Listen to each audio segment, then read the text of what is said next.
바쁘신 중에도 보편적 평생학습 실현과 일자리 창출 방안을 모색하기 위해 마련한 이번 포럼에 참석해 주신 모든 분들께 진심으로 감사드립니다. 다음은 시장님 인사 말씀이 있겠습니다. 조용희 부천시장님께서는 바쁜 일정으로 인해 참석이 어려우셔서 영상으로 대신 인사 말씀을 전해주셨습니다. 안녕하세요. 부천시장 조용익입니다. 빠른 시대 변화, 불확실한 경제 어떻게 대처할까? 그 해답은 평생교육입니다. 부천 평생학습의 발전 방향을 함께 논의하기 위해 평생학습 정책 포럼을 마련했습니다. 이번 포럼에서 발제해 주실 박동열 한국직업능력연구원 선임연구위원님, 황윤주 서울시 50플러스 재단 정책연구팀장님, 고영화 경남평생교육진흥원 학습정보팀장님 고맙습니다. 좌장을 맡아주실 이희수 중앙대학교 교수님, 자리를 함께해 주신 시민 여러분께도 감사의 말씀을 드립니다. 우리 부천은 배움, 일, 나눔이 선순환되는 평생학습도시를 지향합니다. 이를 위해 생애학교를 운영하고 평생학습 동아리를 지원하는 등 다양한 평생학습 사업을 진행하고 있습니다. 내년에는 온라인 e스튜디오를 새롭게 운영해 온 오프라인 학습 공간을 확대해 나갈 계획입니다. 올해의 주제는 평생학습 관점에서 바라본 일자리 창출입니다. 이번 포럼을 통해 발전적이고 실질적인 평생학습 정책 방향이 제시되길 바라며 시민 여러분과 함께 평생학습 선도도시 부천 만들어 가겠습니다. 고맙습니다. 그럼 지금부터 본 행사를 시작하도록 하겠습니다. 먼저 오늘 포럼에 대한 전체적인 진행 순서를 말씀드리겠습니다. 이번 포럼의 키워드는 가능으로서 먼저 이희수 중앙대학교 교수님께서 교육 없는 평생은 가능한가? 라는 주제로 기조 강연을 해주시겠습니다. 그리고 지역 연계 평생 직업교육, 평생학습 주도의 일자리 창출, 지속 가능한 평생학습 일자리란 이 세 가지가 어떻게 가능한지 주제 발표 형식으로 각 15분씩 이어지겠으며 이후 자유토론과 종합정리 순서로 약 90분간 지속되겠습니다. 본 포럼의 자료집은 부천시 평생학습센터 홈페이지 공지사항에 이미 탑재해 두었으니 필요하신 분들께서는 지금 다운받으시기 바랍니다. 3개의 섹션의 좌장을 맡고 기조 강연과 자유토론을 진행해 주실 이희수 중앙대학교 교수님을 모시겠습니다. 한갑을 넘겨본 노인네의 경험으로는 교육 없는 평생은 불가능하다. 이것으로 시작하겠습니다. 2000년 초 부천시가 그 평생학습도시 신청을 했을 때 컨셉이 문화도시 부천이었습니다. 그래서 여기 살 때 쌍둥이 딸 데리고 부천의 자랑인 그 만화박물관 거기 가서 만화 박물관 구경 시켜주고 또 지금 아마 설립은 안 된 것 같은데 동춘 서커스 그 장소 유치해서 부집만 계속 확보해 놓고 거길 지내서 이제 집에 갈 때마다 그런 기억인데 저는 이 포스터 한 장으로 보고 와 부천 창의도시 부천은 살아있다. 이만한 포스터를 자체적으로 그리기가 어려울 텐데 하면서 이게 바로 일자리 창출이다. 그런 이야기를 해보려고 합니다. 그래서 저의 오늘 강연의 컨셉은 첨단 AI 시대와 BC 공자 시대의 그 논어의 그 만남으로 이야기를 해보려고 합니다. 작년 말 특히 대선을 앞두고 또 지방선거를 앞두고 다들 질문, 정치가 뭐길래? 정치가 뭐냐는 끊임없는 말은 한자를 하고 싶었던 공자의 수제자 중에 하나지만 늘 공자한테 질책을 받았던 자공. 사람들은 그러죠. 야, 자공아, 너 선생 공자보다 더 뛰어나지? 그랬었죠. 근데 자공도 이 사람은 공자보다도 더 정치를 많이 해본 사람이 딱 정치가 뭡니까 했더니 그 유명한 말 족식, 족병, 민신. 사람들은 그러죠.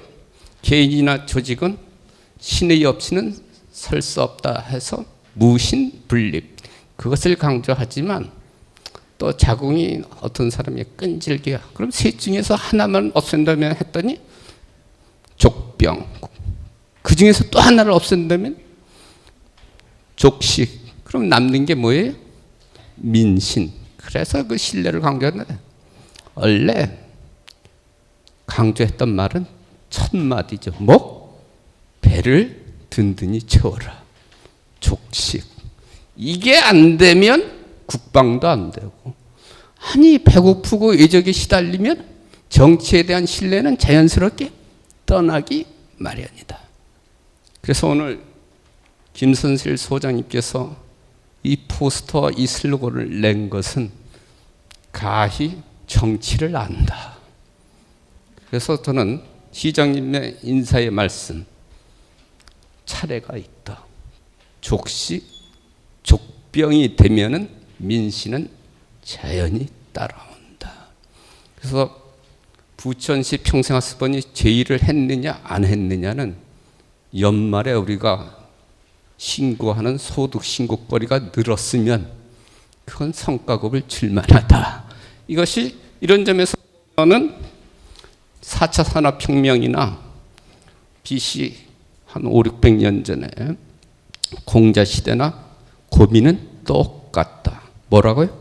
족식이다. 그래서 정치학은 어려운 게 아니다. 이 세 가지 문제만 풀면은 대통령도 할 수 있다는 뜻입니다. 그래서 제가 저도 한때는 논어를 그렇게 공부를 많이 했습니다. 근데 오른쪽 것은 이겁니다. 우리는 기독교의 첫 편을 창세기를 보면 태초에 하나님이 천지를 뭐야? 창조하시느니라. 창조자를 영어로는 크리에이터라고 합니다. 저는 오바마 대통령을 좋아하는 이유 중에 하나는 그분이 연설을 잘합니다. 그분이 연설 중에 하나죠. 이런 말을 했습니다. 일자리 창출. 그러면서 자리 중에 제일 큰 자리, 높은 자리를 세상 사람 미국 대통령 자리라고 하는데 나보다 더 높은 자리가 있다 하면서 영어로 That's job creator.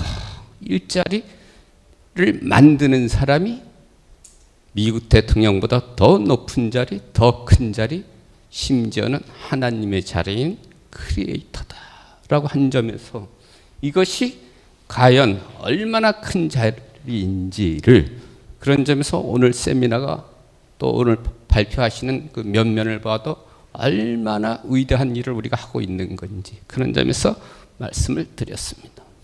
그래서 여기 기독교도도 있을 텐데 보면 그랬잖아요. 너는 너희 젊은 날에 너희 하나님 창조주를 기억하라. 난 창조주 잘 몰라요. 그러나 일자리 창조주를 기억할 만한 그런 점에서 일자리를 만드는 사람을 우리가 정말 높게 보아야 한다. 이런 뜻으로 말씀을 드렸습니다. 새 정부입니다. 저는 정치에 민감합니다.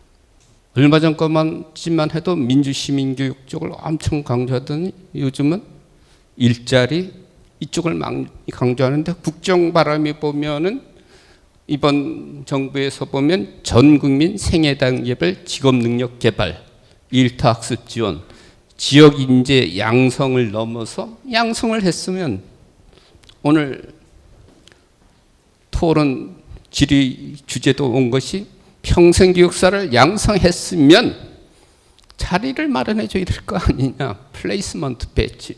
이런 점에서도 지역에서 인재를 양성하고 취창업을 통해서 일자리를 만들어주면은 부천에 살아주세요라고 요청하지 않아도 살게 될 것이다. 이런 점에서 이 세 가지가 하나의 패키지로서 돌아가게 하는 그런 점에서 부천 이 평생학습원이 엄청나게 위대한 일을 하는 것입니다. 전에는 양성 따로, 취업 따로, 정주가 다 따로따로 놀았었어요. 이것을 한 자리에서 해결하는 것이 바로 기초자치단체의 몫이다 하는 것이 새로운 발전된 컨셉입니다. 이제는 우리는 정말로 가장 짧은 생애 동안에 저는 4단계를 다 살아봤습니다. 중학교 때까지는 농업사에서 농부의 자식으로. 중학교를 졸업할 때는 다들 시골에서는 어디를 가고 싶어 했느냐 하면은 공고로 공업시대로 갔습니다. 대학 2학년 때 교재는 토플레의 제3의 물결 정보사회가 왔다고 했습니다. 그러더니 2016년 이후는 산업 4.0 시대가 왔다고, AI 시대가 왔다고. 그러다 보니까 제가 60평생 만에 전혀 다른 세상을 4번 살려 보니까 정신병이 안 생기는 게 이상할 것이다. 그래서 외국 사람들이 그런답니다. 저렇게 빨리 돌아가는 사회에 사는 사람이면 정신병원이 많이 보여야 하는데 한국에는 의외로 정신병원이 안 보인다. 속병을 앓고 있을 겁니다. 제가 이것만 한번 너무나 그 유명한 보고서이죠. 교육을 위한 새로운 보고서인데 너무나들 많이 이용하는데 제가 강조하고 싶은 건 이겁니다. 세상이 바뀌었습니다. 일자리를 위한 기술이 우리는 옛날엔 하드한 딱딱한 기술이었는데 요즘엔 전부 소프트한 기술로 바뀌었습니다.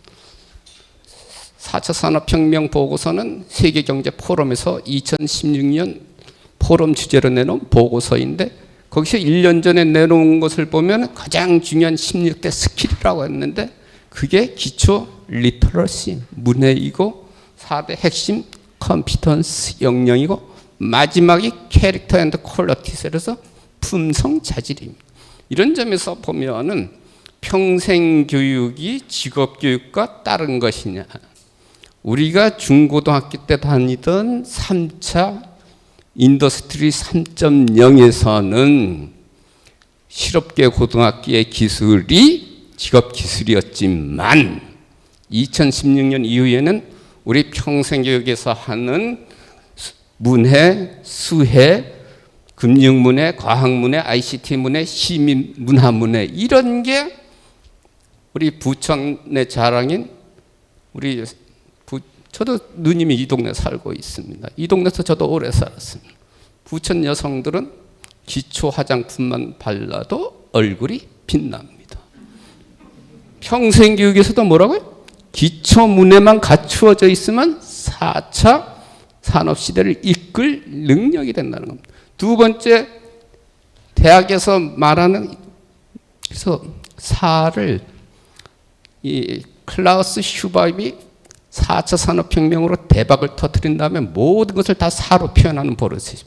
가장 필요한 4대 핵심 역량이 뭐냐 하면 크리티컬 싱킹, 비판적 사고, 크리에이티비티, 창의성, 커뮤니케이션, 소통, 네 번째가 컬래버레이션, 협동. 요 네 가지만 있으면 세상 살아가는데 아무런 지장이 없다.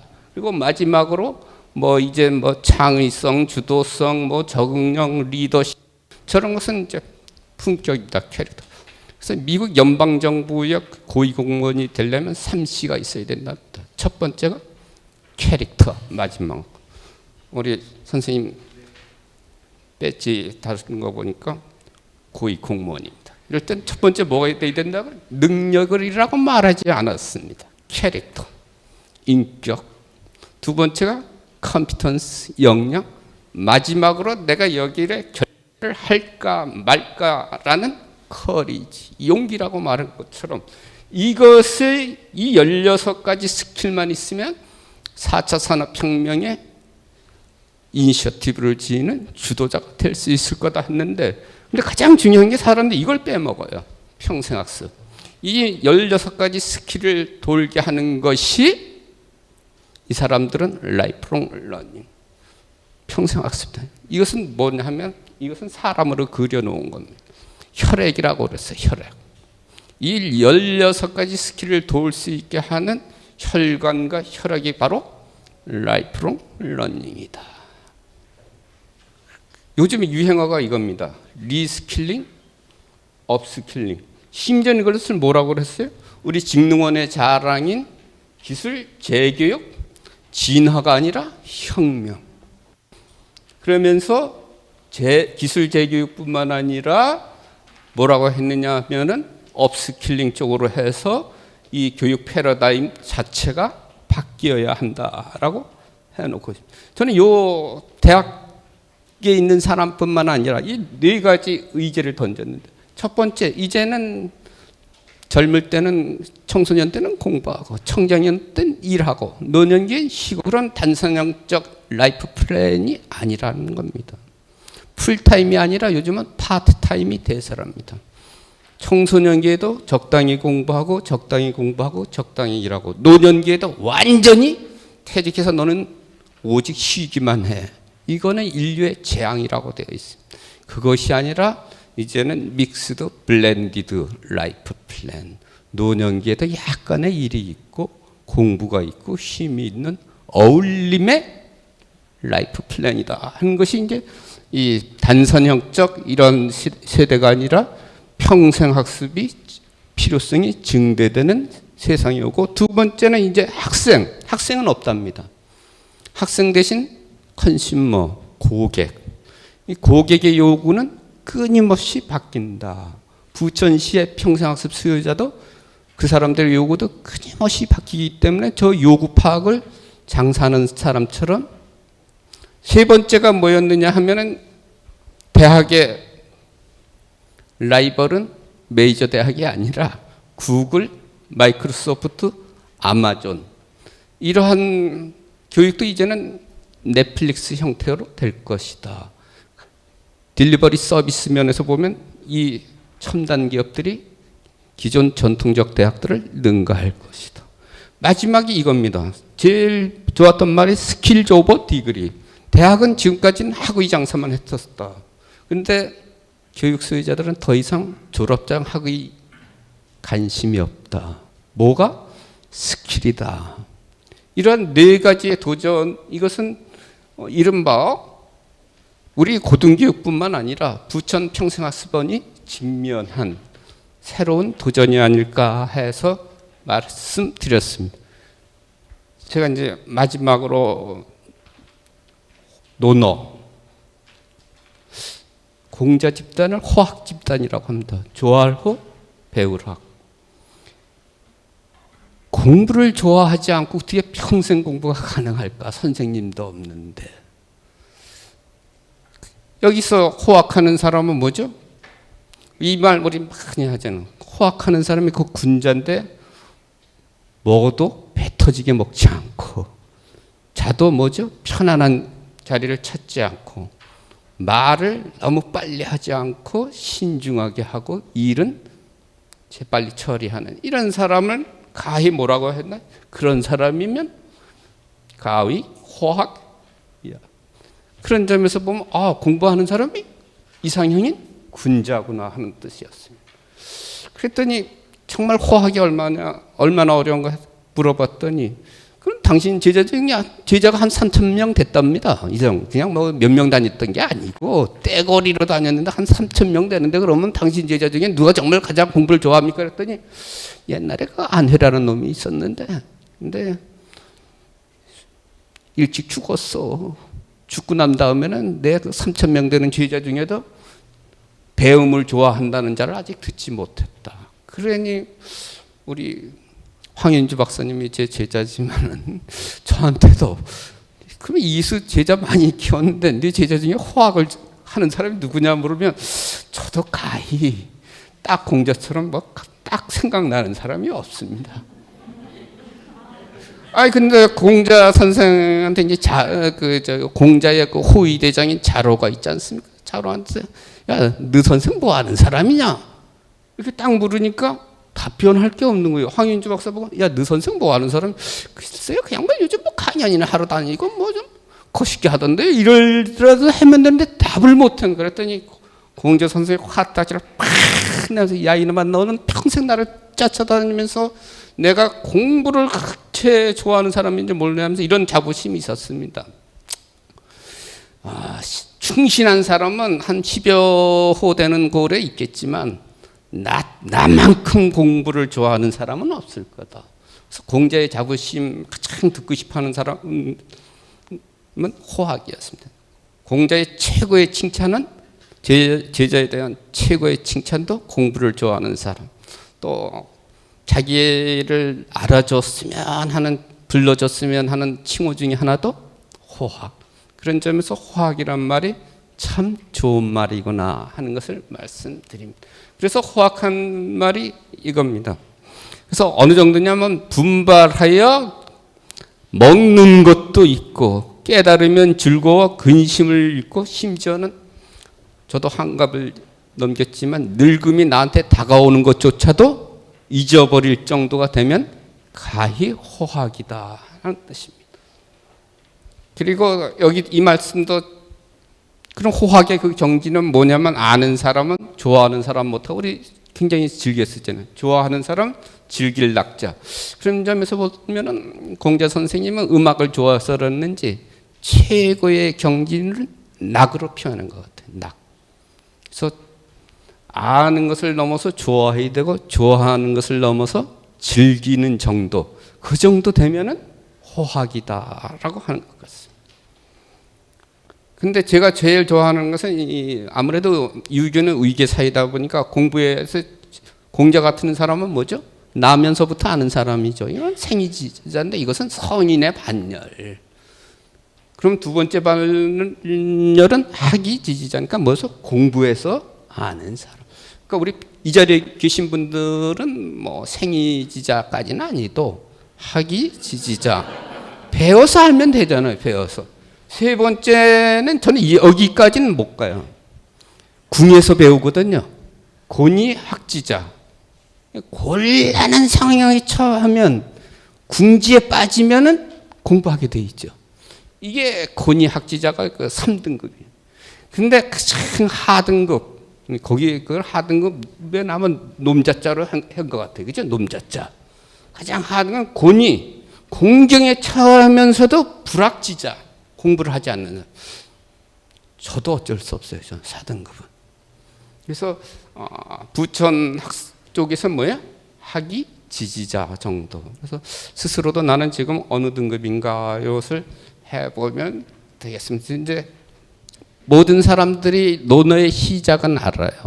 논어의 시작은 학이편, 배울 학자로 시작해서 그것을 머리 숫자 10편이라고 그러죠. 논어의 시작은 뭘로? 배울 학자. 그래서 논어는 정치학 교과서라고 말하지만 제가 보기엔 평생교육 논으로 봐도 아주 손색이 없는 게 시작을 학이로 하는데 그래서 시작을 학이 시습. 그래서 초창기 중국의 평생교육론은 지금은 공식적인 용어는 종신교육. 종신 목사님 계시잖아요. 그래서 중국에서는 평생교육이라고 하지 않고 종신교육이라고 하고 일본에는 평생학습이라고 하지 않고 생애학습이라고 하고 한국은 같은 한문권이지만 평생학습이라고 합니다. 차이를 보면 공자시대에는 평생교육을 뭐라고 부르렸다고요? 학이시습. 학이시습. 이렇게 말을 했었습니다. 그런데 그러면 논어의 끝은 뭘까요? 논어는 이렇게 됐습니다. 부지명. 배워야지만 배울 학하고 연결되는 게 뭐예요? 지. 근데 학이 시습을 안 했단 말이야. 학이 시습을 안 하면 뭐예요? 부지명. 하늘의 명을 모르겠는데 천명을 모르면은 명을 모르면은 무의의 군자. 그러니까 이쪽에 교육의 인간상은 뭐였죠? 군자. 공부를 안 해서 알지 못하면 뭐가 못해? 군자가 못되고 두 번째 공부를 안 했으니까 뭐야? 사람으로서 부지래. 예를 모르면은 뭐야? 사람으로서 무의리 설 수가 없고 마지막으로 공부를 안 하면 말귀를 못 알아듣는 거예요. 부지원. 우리 의원님께서 하시는 말씀을 제가 못 알아들으면은 뭐가 된다? 다른 사람을 알지 못한다. 그것은 곧 사회적 동물인데 사회인으로서 지혜 역할을 못하게 된다 하는 점에서 시작을 저는 우리 김선실 소장님께서 바람만 잡으라 그랬어요. 그래서 고대 그 논어에서부터 현대 그 AI까지 이렇게 연결만 해주고 이제 진짜 주제 발표를 해주실 이 박사님들을 모시도록 하겠습니다. 감사합니다. 이어서 박동열 한국직업능력개발원 선임연구위원께서 지역 연계 평생 직업교육 어떻게 가능한가라는 주제로 발표를 해주시겠습니다. 제가 아마 갑자기 평생직업교육이라고 하는 부분이 나와서 좀 의아해하실 부분이 있을 것 같습니다. 그래서 제가 두 가지 관점에서 이 자리에 아마 오게 된 것 같아서 말씀을 좀 드리려고 합니다. 첫 번째는 이 OECD에서 발표한 내용들을 보면 더 이상 직업교육이 우리가 알고 있는 정통적인 직업교육이 아니고 여기 나와 있는 대로 이러한 18세 선거 참여와 관련된 부분들 때문에라도 중등교육에서 시민교육이 더 강화돼야 된다라고 하는 부분들, 또 이제 그동안의 직업이라고 하는 부분이 굉장히 강조됐었지만 이 일이라고 하는 부분을 통해서 인간다운 삶과 또 행복한 삶을 어떻게 구현할 것이냐라는 부분들이 저희가 고민해야 되는 부분들이라고 생각을 하고 있고, 또 마지막으로 일학습 삶이 직업교육에서도 굉장히 강조되고 있는 부분입니다. 이런 부분들이 아마 이 자리에 나오게 된 첫 번째 이유라고 볼 수 있고, 두 번째는 혹시 핸드폰이 있으신 분들은 교육기본법 제21조를 봐주시면 거기 직업교육이 이렇게 정의가 되어 있습니다. 학교교육과 평생교육을 통해서 직업 소양과 직업 능력을 향상시키는 교육을 구현할 수 있도록 해야 된다라고 되어 있습니다. 결국은 직업교육이 평생교육과 아주 긴밀하게 연계돼서 가야 되고, 그 중에 직접적으로 연계되는 부분이 평생교육 프로그램 중에 하나인 직업능력 향상교육이라고 하는 부분을 어떻게 직업교육기관과 또 평생교육기관이 더 연계해서 갈 것이냐라는 부분들 때문에 아마 이 자리에 온 것 같아서 그런 관점에서 좀 말씀을 좀 드리려고 합니다. 이 부분은 제가 15분 정도의 시간을 배정을 받았기 때문에 자료를 가지고 이렇게 봐주시면 좋을 것 같습니다. 이 중에서 중요한 부분은 결국은 이러한 여러 가지 변화를 봤을 때 직업교육이 더 이상 숙련 중심의 근로자들이 이 스킬과 관련된 부분뿐만 아니라 시민으로서 인간다운 삶을 어떻게 누릴 수 있느냐라고 하는 이런 부분도 굉장히 중요해지고 있다라는 것을 좀 말씀드리려고 좀 정리해서 제시를 해드렸습니다. 이 부분은 저희가 부천시에서 이제 저희 고민을 할 때 어떤 것들을 고민을 해야 되는가와 관련돼서 저희 직업교육에서는 지자체가 과연 뒤에 가서 말씀드리려고 하는 지역교육 공동체라고 하는 부분들, 즉 마을교육 공동체처럼 좀 더 직업에 기반한 마을교육 공동체를 어떻게 접근해서 가야 되느냐를 고민을 할 때 어디에 좀 더 신경을 써야 되느냐와 관련된 부분들, 또 직업능력 향상 교육이라고 하는 부분이 어떤 부분과 연계해서 가야 되느냐라는 부분을 보고자 했을 때 통계청에서 2021년 자료를 가지고 2018년서부터 2019년 사이에 어떤 변화가 있었는가, 어떤 이동을 했는가를 보여주는 내용입니다. 그 중에서 중요한 부분은 저기 나와 있는 대로 첫 번째 신규 진입자라고 하는 사람들과 이동자라고 하는 청년에 대한 집중적인 지원이 필요하다라는 부분입니다. 이거는 직업교육뿐만 아니라 평생교육에서도 직업능력 향상 교육과 관련된 부분에 우리가 어느 쪽에 좀 포커싱을 좀 맞춰서 같이 연계해서 가야 되느냐를 보여주는 부분이라고 볼 수 있을 것 같습니다. 또 특히나 잘 아시겠지만 중소기업에 재직하고 있는 또는 성인 학습자라는 부분들이 실질적으로 88%에 해당되는 이런 중소기업 근로자 또는 성인학습자가 있기 때문에 이 부분도 저희가 같이 고민을 해야 될 부분이 아닐까라는 생각이 들어서 잠깐 말씀을 드렸습니다. 우리나라의 그 국가의 국민, 시민들이 가지고 있는 특성 중에 하나가 여기 보시면 월드 밸류 서베이라고 해서 세계 가치관 조사가 있습니다. 이게 100여 국국을 국가를 대상으로 해서 81년서부터 2020년까지 한 부분인데 국가별로 소득 평등에 대한 그 국민들이 가치관을 정리한 겁니다. 그 내용을 보면 소득을 평등하게 하는 부분에 대해서 찬성하는 비율이 한국은 23.5%이고 또 불평등에 찬성하는 비율이 58.7%입니다. 이거는 뭐를 의미하냐면 우리 국가 시민들이 능력에 따라서 소득의 불평등은 어느 정도 인정을 하고 있다라는 부분입니다. 근데 유럽이나 중국을 보시면 좀 이거를 보시면 평등에 찬성하는 비율이 유럽, 독일 같은 경우는 당연하다고 생각되는데 중국 같은 경우에도 소득이 평등해야 된다라고 하는 비율이 굉장히 높습니다. 그리고 불평등에 대해서는 굉장히 낮은데 우리나라에서 국민이나 시민들이 생각하는 그런 소득 평등에 관련된 부분에 불평등에 찬성하는 비율이 점차로 더 늘어나고 있다라는 겁니다.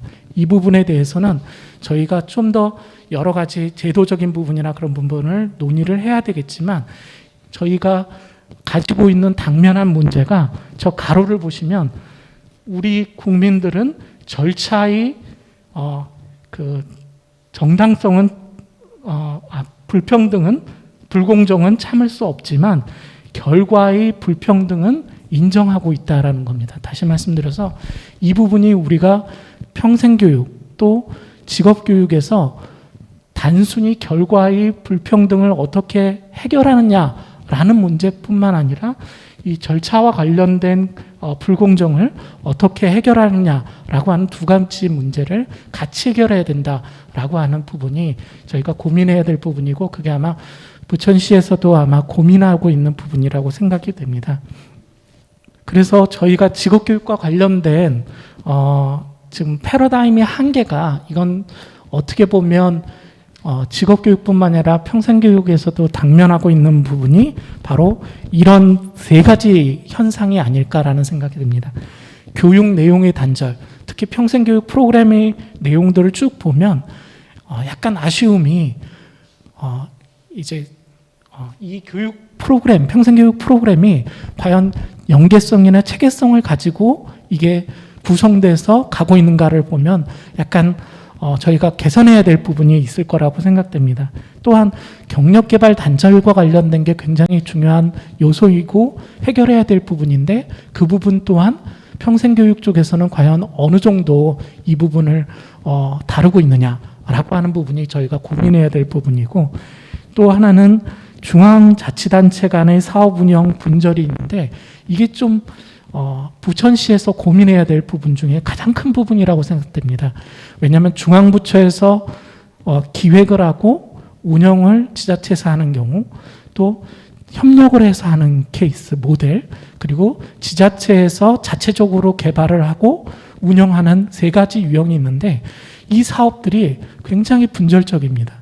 그래서 이 부분을 어떻게 잘 연결시킬 것이냐가 제가 사실 오기 전에 부천시 평생학습도시 그 프로그램을 봤더니 굉장히 고민을 많이 하셨더라고요.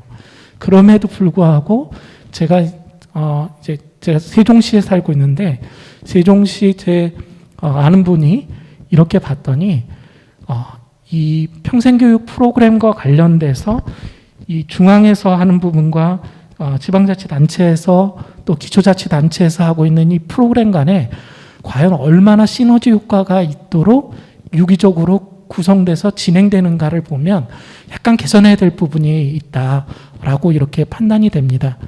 부천시 거는 아직 제가 깊숙하게 못 봐서 모르겠지만 하여튼 제가 살고 있는 곳은 좀 그런 부분이 있어서 좀 아쉬움이 있었습니다. 또 하나는 직업교육과 직업훈련 또 평생교육 간에 이런 분절이 있습니다. 직업능력 향상 교육과 관련된 프로그램을 과연 어떻게 연결시키고 있는가를 잘 살펴봤는데 거의 좀 아쉬움이 많았습니다. 그래서 그런 부분들을 어떻게 할 것이냐와 관련해서 실제로 이제 지금 논의되고 있는 것 중에 하나가 평생교육법과 이제 직업교육과 관련된 기본법에 대한 논의가 지금 되고 있습니다. 그러면서 자연스럽게 평생교육법에 있는 직업능력 교육과 과연 직업교육을 어떻게 연결시킬 것이냐에 대한 논의를 할 수 있는 지금 법과 관련된 거를 하고 있는데 그게 된다 그러면 굉장히 저희가 좀 더 교육과 직업교육과의 연계라는 부분들이 좀 강화될 수 있지 않을까라는 생각이 듭니다. 또 하나는 아마 지금 고민하고 계신 것 중에 이 직업교육 참여기회의 불평등, TBT 디바이드처럼 평생 교육에 참여하는 사람들을 폭넓게 하고 싶지만 실질적으로 보면 굉장히 제한적으로 이렇게 참여하고 있는 부분인데 이런 부분들을 어떻게 폭넓게 갈 것이냐라고 하는 부분들이 저희가 고민해야 될 이슈가 아닐까라는 생각이 듭니다.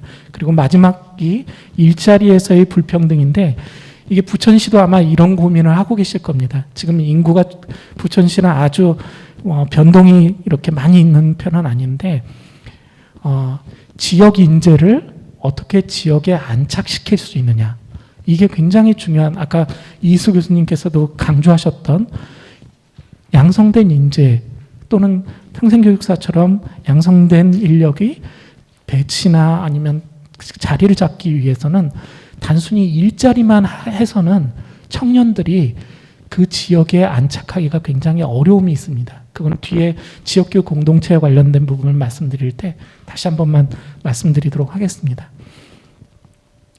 여기 보시면 제가 한 99명의 그 품질 명장들을 대상으로 해서 한 3개월 인터뷰에서 나온 그 표입니다.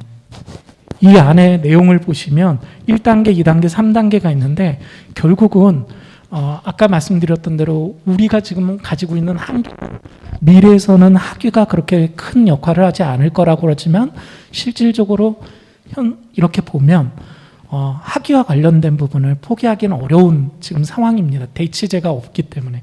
그래서 학위와 관련된 부분뿐만 아니라 그 밑에 있는 개인 학습과 관련된 부분들을 어떻게 평생교육과 직업교육이라고 하는 부분을 잘 연계해서 갈 것이냐라고 하는 부분을 할 때 이 커리어 패스웨이와 관련된 진로 경력개발 경로와 관련된 부분을 저희가 볼 때 결국은 평생교육과 직업교육은 절대로 개별적으로 분리돼서 가면 안 된다. 같이 가야 된다라는 부분들을 보여주는 표라고 볼 수 있을 것 같습니다. 이 부분도 사실 여기 보시면 제가 부천시를 하다가 너무 힘들어서 제가 연구를 했던 인천시와 관련된 부분을 보시면 저 오른쪽 편이 일반자치와 관련된 일자리과에 관련된 부분입니다. 그 중에 유관기관과 관련된 부분들을 보시면 저기에 뭐가 들어가 있냐면 평생교육협의회에 있는 분이 최소한 한 분은 지역에 있는 분이 한 분 정도는 유관기관의 전문가로 들어가 있어야 된다는 겁니다.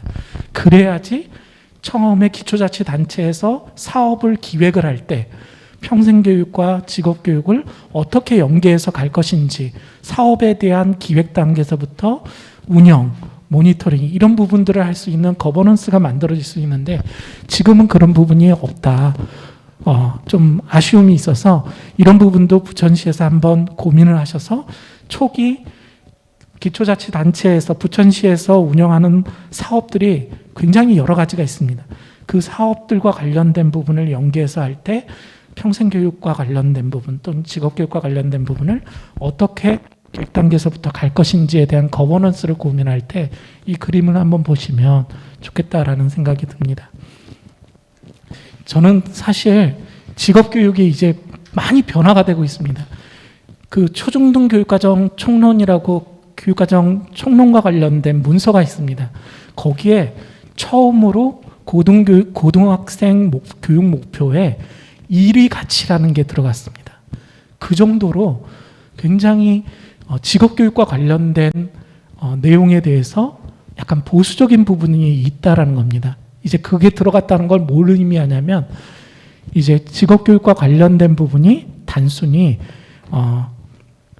헌법에서 얘기하는 기본권으로서의 근로의 권리라고 하는 부분하고 연결되고 또 교육권과 관련된 부분에 연결되어 있는 측면에서 이 부분이 중요하다라는 말씀을 드리려고 제가 시간을 보니까 1분 정도가 지나서 이제 막 말이 꼬이기 시작했는데요. 제가 딱 2분만 말씀을 드리고 하도록 하겠습니다.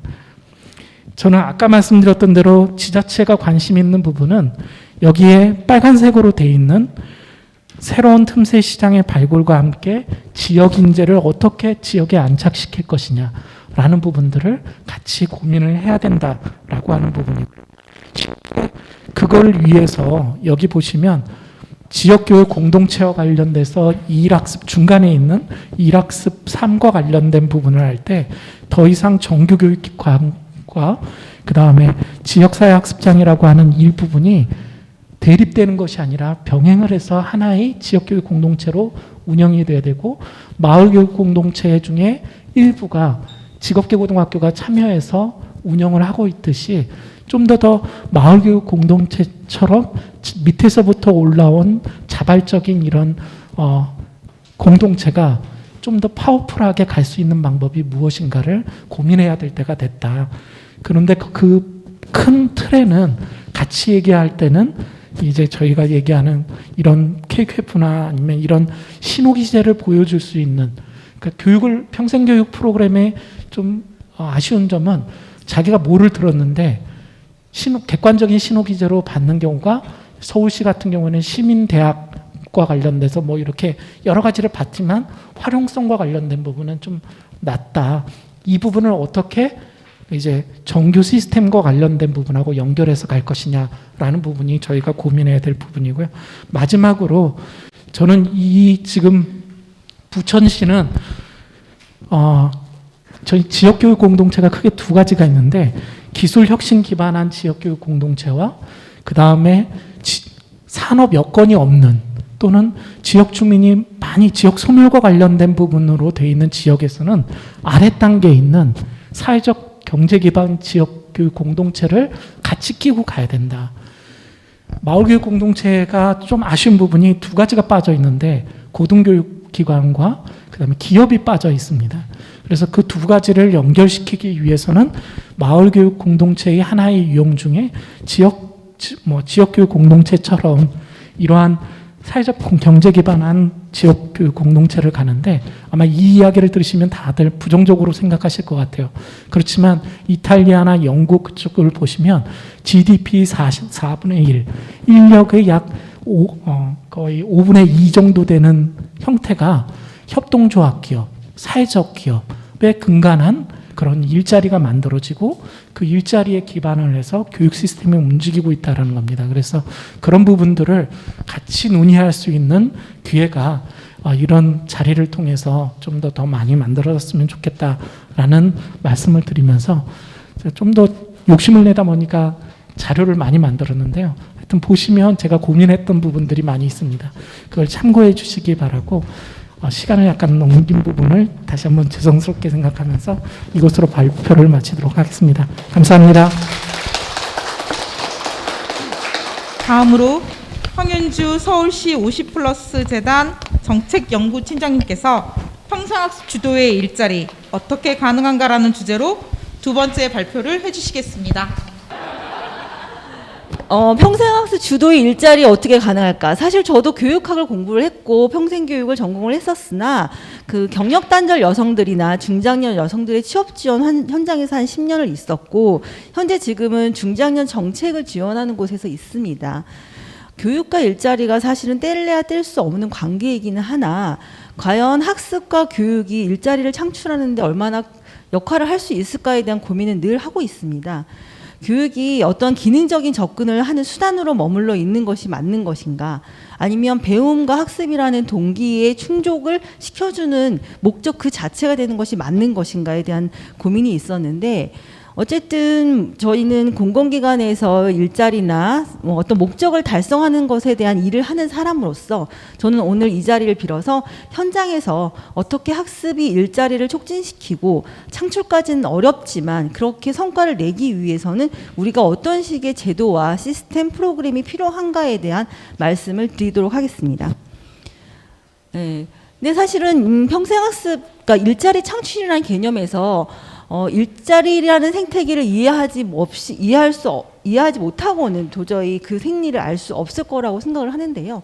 제가 이제 중장년 정책에 있기 때문에 생애 설계가 왜 필요하냐라는 말씀을 드리는 이유는 아까도 말씀드렸지만 그 우리가 학습의 목적, 주체, 대상이 누구냐에 따라서 사실 굉장히 다르거든요.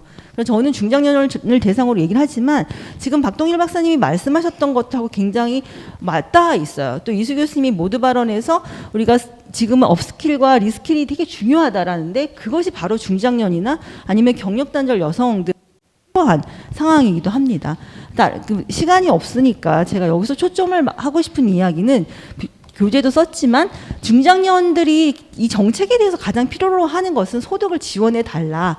노후 설계를 지원해 달라. 고용 지원 제도를 개선해 달라. 이런 이야기인데 그 맥락은 이 퇴직하고 일자리를 그만두고라도 계속해서 뭔가의 일을 하고 싶다. 근데 그 일을 하고 싶다라고 하는 목적은 생계나 경제적인 이유이기도 하지만 내가 살아있는 존재의 가치를 느끼고 싶다는 겁니다.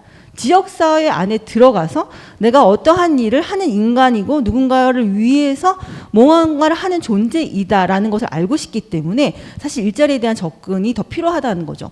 그렇지만 현실은 어떠한가요? 중장년에 대한 취업 지원이나 고용노동부에서 취업 지원도 사실은 포기한 지 오래라고 저는 판단합니다. 왜냐하면 제가 1995년부터 고령자 취업 알선센터에서 일을 했었는데 그때 고령자는 55세부터였고 55세였어요. 근데 55세였었는데 그때 기억이 납니다. 57, 8세 어르신이 오셔서 취업할 때를 알려달라.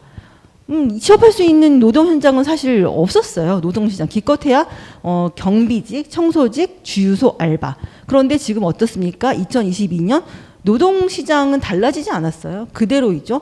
심지어 좋은 경비직은 청년 아이들한테 사실은 청년들한테 오히려 오픈되어 있는 상황이고 일자리라는 것을 중장년과 청년이 지금 싸우고 있는 상태인 겁니다. 그래서 저희가 중장년의 정책을 하지만 일자리를 고민할 때 청년층과 겹치지 않거나 충돌하지 않거나 시장을 분리해서 접근을 해야 된다는 이야기를 계속했었고 그러다 보니까 답부터 말씀을 드리는 어떤 평생학습이라든지 교육과 뗄래야 뗄 수 없다라는 부분들은 발견하게 되었죠. 그래서 50 플러스 그러니까 중장년이 이제 50 이후에 마주하는 삶에서 직면하는 6가지 문제라는 게 아까 말씀드렸던 일과 관련이 있습니다. 나는 일을 하고 싶은데 반드시 생계만을 위한 것이 아니라 물론 돈을 버는 건 중요한 문제인 거고 경제적 활동에 대한 건 그냥 디폴트 값인 거죠. 돈을 벌고 싶지만 그냥 돈을 버는 게 아니라 정말 내 가치, 재능, 그다음에 정체성, 그다음에 일을 통해서 관계를 맺고 내가 소속감을 느끼고 싶어하는 것이 굉장히 커요. 그래서 중장년들한테 일이라는 것이 무엇입니까? 라고 물어보면 그냥 이것은 그냥 숨 쉬는 것과 같다. 존재의 이유다라고 말씀을 하시는 게 바로 그런 이유입니다. 그런데 저희가 평생학습과 일자리를 연결하려고 하면 그 일이 추구하는 것이 무엇이다라는 부분을 알아야 돼요.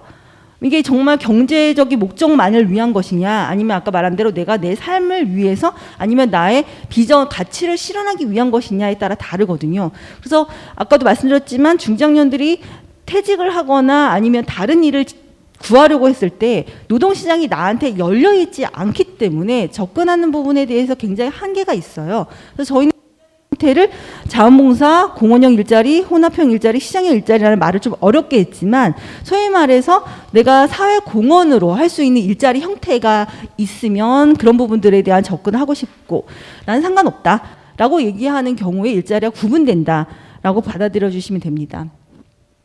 오늘 제가 약 15분간의 말씀을 드릴 거의 키포인트는 그냥 이 장표 한 장이에요. 보시면 이거는 뭐 청년들한테도 해당될 수 있고 경력단절 여성들한테도 해당될 수 있는데 우리가 뭔가 일을 구하려고 했을 때 여기서 한 번이라도 일자리 지원센터나 고용노동부에 가보신 분이 계실지는 모르겠습니다만 대부분 구직 창구에 앉죠. 어떤 일을 하고 싶습니까? 상담을 받습니다. 그러면 상담을 통해서 이 사람은 바로 뭐 재능이 있거나 아니면 경력이 있거나 뭐 역량이 있어서 바로 노동시장에 재취업할 수 있어서 취업 지원을 받을 수 있지만 대부분의 사람들이 그렇지 못하죠. 뭔가 직업 교육을 받고 싶거나 공부를 하고 싶거나 특히나 경단 여성들한테 가장 선호하는 그 자격증이 직업 상담사였어요. 국가 자격증이기도 했고 공부를 하면 할수록 재미있는 부분도 있고 또 그걸 통해서 일자리도 약간 안정된 일자리를 얻을 수 있기 때문에 그렇지만 자격증만으로는 사실 취업이 될 수 없는 거죠. 여기가 포인트입니다. 자격증만으로도 취업할 수 없는 건 누구나 다 마찬가지예요. 청년이나 장년이나 중장년이나. 근데 중장년은 더 심하죠.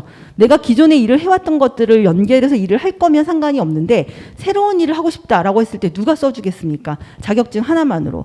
그러니까 내가 공부를 해서 일자리 교육을 받건 자격증 고등을 했던 취득을 그 결과가 지속적인 일과 활동으로 이어지는 데까지는 저희는 교육과 일자리 사이의 죽음의 계곡이라고 표현을 하는 겁니다. 그래서 여기를 살아나오지 못하는 거예요. 저는 경단 여성들하고 일을 했을 때 스스로 그들만의 동굴에 들어간다고 표현을 했었어요. 공부를 하고 자격증을 땄지만 취업까지 성공하기가 너무 쉽지가 않은 건 마찬가지였거든요. 그래서 몇 번의 거절을 겪고 본인이 스스로 동굴 안에 들어가 버린 거예요. 나오지 않는 거죠.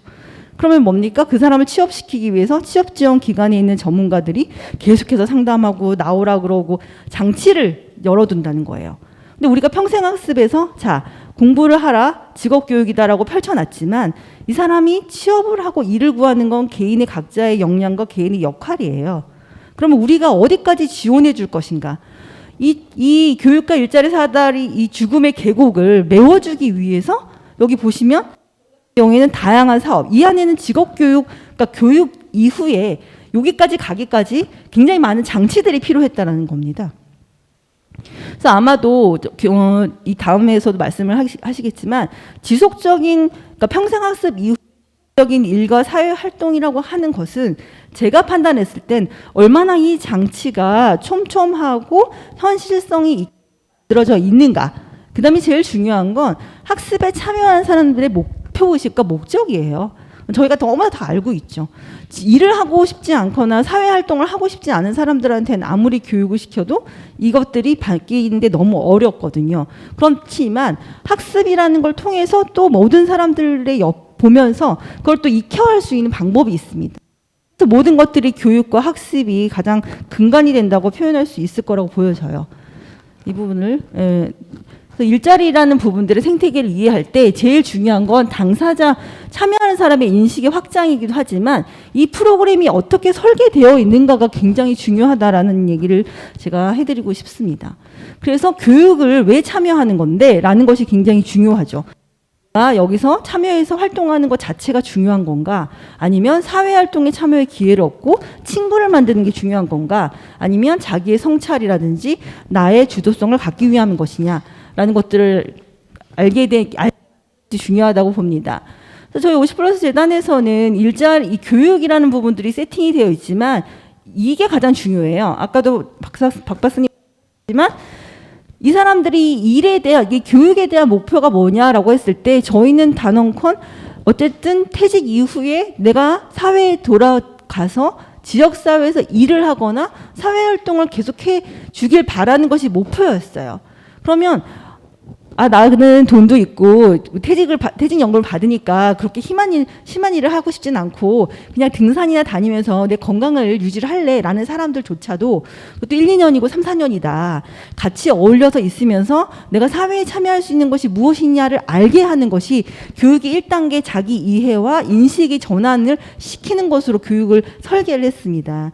그래서 그 안에서 친구들을 만나서 활동을 하다 보면 그러면 나는 뭐 내 시간을 쪼개서 좀 봉사활동을 시작해 볼게요 라고 이제 전환이 스스로 되는 부분들이 있는 거죠. 그러면 교육 수료 후에 사회공헌 활동이나 재취업 등 본인이 알아서 하는 부분들 아니면 저희가 좀 지원해 주는 부분들이 다 함께 섞여서 이제 취업 지원이 되는 부분들이 있습니다. 그래서 이 교육 프로그램 자체가 수요를 기반으로 했느냐. 사실은 이 수요 기반에서 프로그램을 만들었다고 해서 그 사람들이 그 수업을 듣고 다 취업하는 건 아니에요.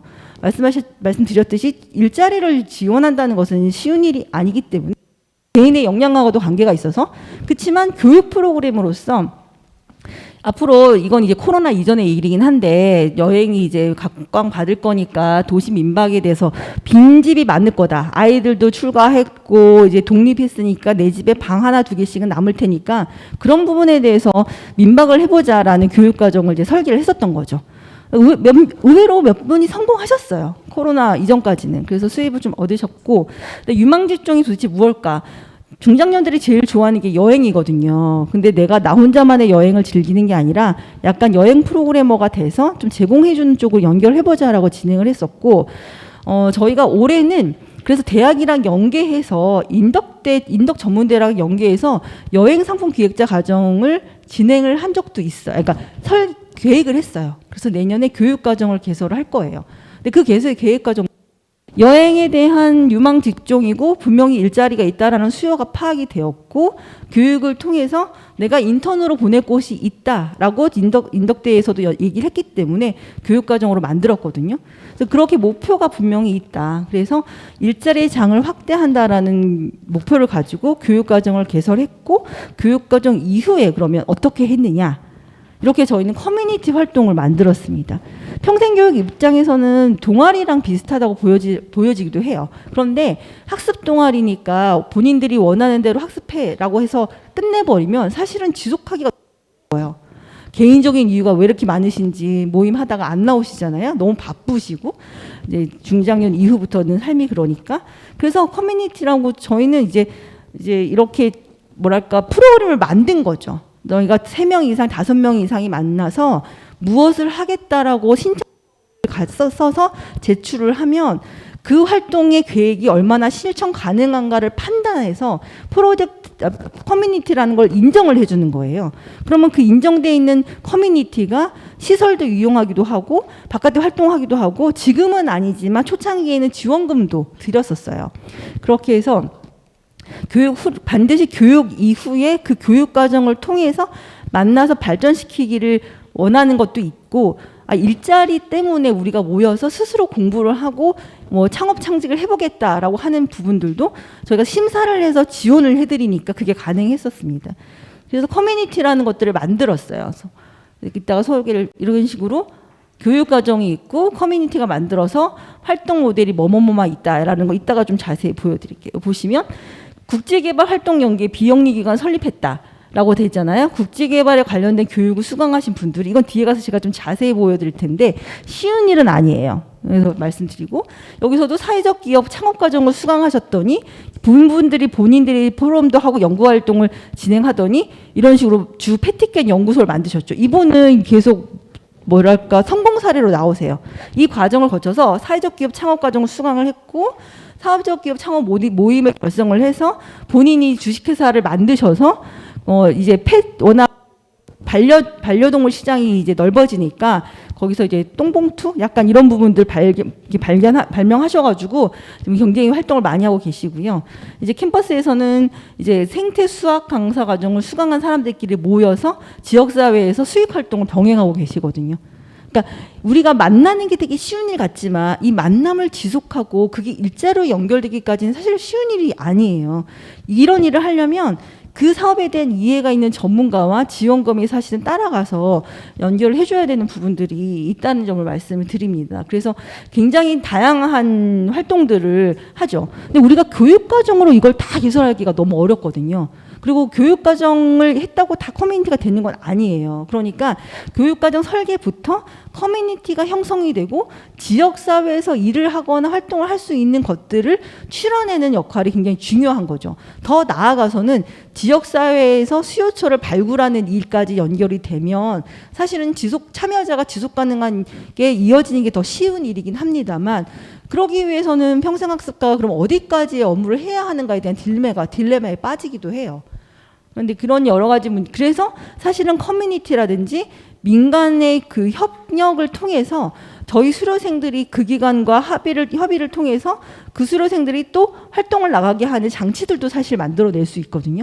그래서 공공기관에 있지만 우리가 모든 것을 우리가 다 하거나 우리가 해결해야 된다는 생각은 버려야 될 것 같습니다. 그래서 판만 끓여주면 사실은 할 수 있는 사람들이 역할을 하고 올 수 있다는 걸 보여드릴게요. 가자숲 주식회사라는 게 있는데 2017년도에 도시해설사 양성과정을 마쳤어요. 커뮤니티 활동을 거쳐서 회원 20명이 주식회사 설립을 한 거죠. 그래서 사업자들을 등록하고 말한 대로 숲해설가로서 활동을 하는 단초가 만들어져 있고 여행 공감도 마찬가지고 에이지 솔루션도 마찬가지 그런 사례가 있어요. 아까 말씀드렸던 글로벌 라이프 사례는요. 보시면 수업을 분명히 들었습니다. 근데 어떤 의지가 있었냐면 내가 퇴직을 했는데 해외 봉사를 하는 삶을 살겠다.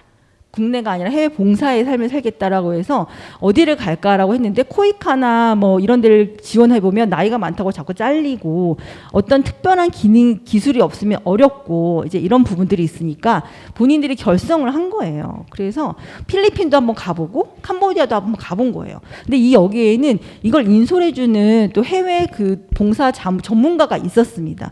그분이 이분들을 인솔하고 가르치면서 본인들이 그러면 어디서 자원봉사하는 게 좋을까라고 해서 캄보디아의 바탐방을 스스로 발견을 해내요. 물론 도움을 받았죠.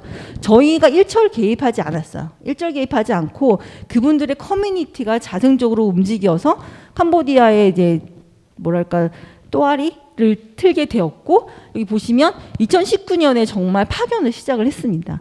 한 5명이 단체로 가서 해외 봉사 활동을 하셨어요. 근데 이제 2020년에 코로나 때문에 돌아오셔서 이제 지금은 그럼 개별적으로 이제 봉사 활동을 해야겠다라고 되어 있는데 굉장히 오래 걸렸죠. 2000부터 2018년을 거쳐서 사실은 2019년에 활동으로 이어진 거니까 이런 식의 자생적인 활동을 하는 데는 사실은 시간이 오래 걸린다라는 말씀을 드릴 수 있겠습니다.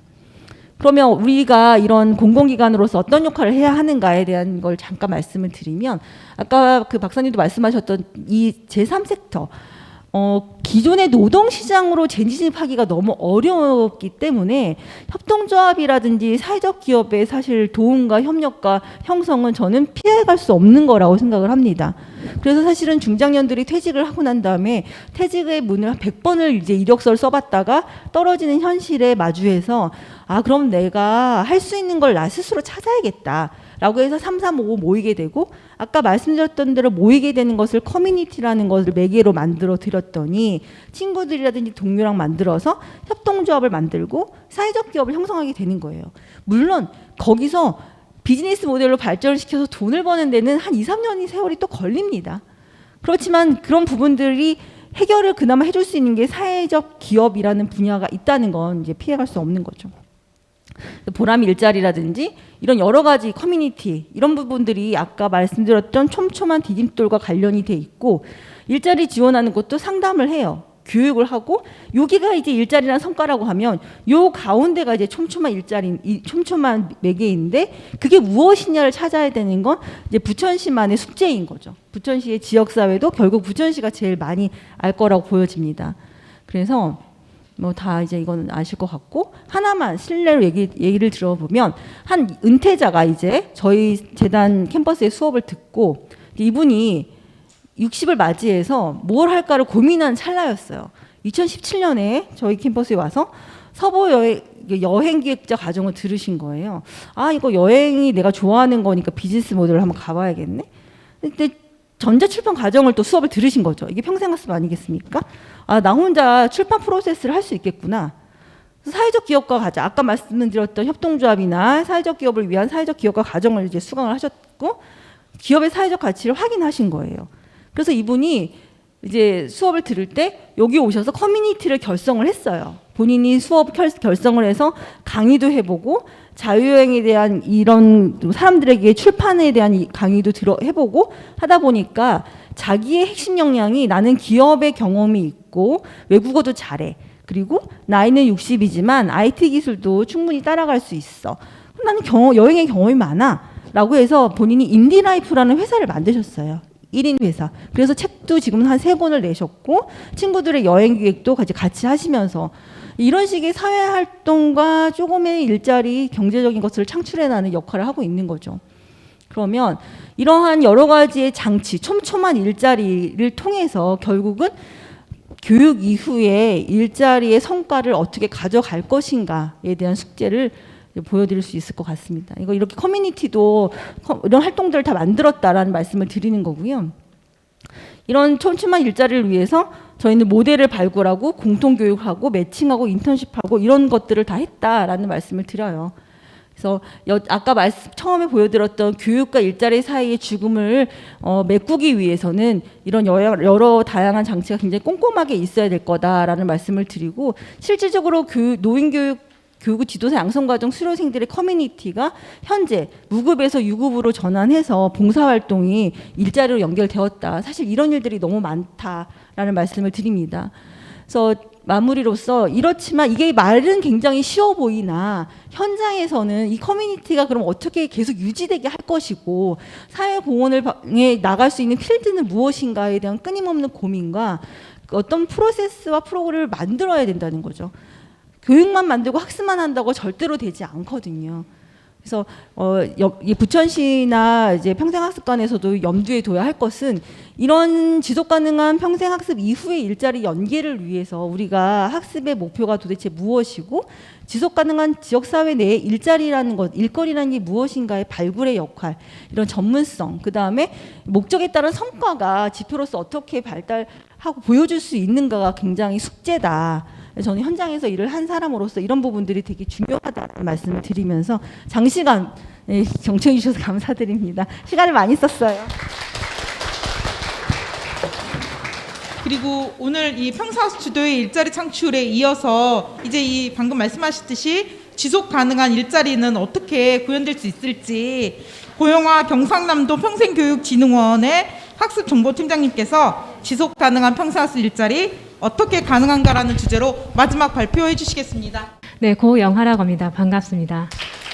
네, 제가 요 지속 가능한 평생학습 일자리 어떻게 가능한가라는 주제를 처음 부탁받았을 때, 평생학습 일자리를 지속 가능하게 만들려면 어떻게 해야 되는가라고 이해를 좀 했습니다. 그래서 그렇게 하려고 하면 실제적으로 평생학습 일자리가 뭔지, 그리고 왜 이게 우리가 이렇게 계속적으로, 이게 최근에 이제 계속적으로 얘기되는 게 아니고 실제로 한 저희가 평생학습 일자리라는 용어가 꽤 좀 오래된 부터 해서 조금 얘기가 나왔는데, 그래서 왜 얘기가 됐는지부터 해서 시작을 하려고 합니다.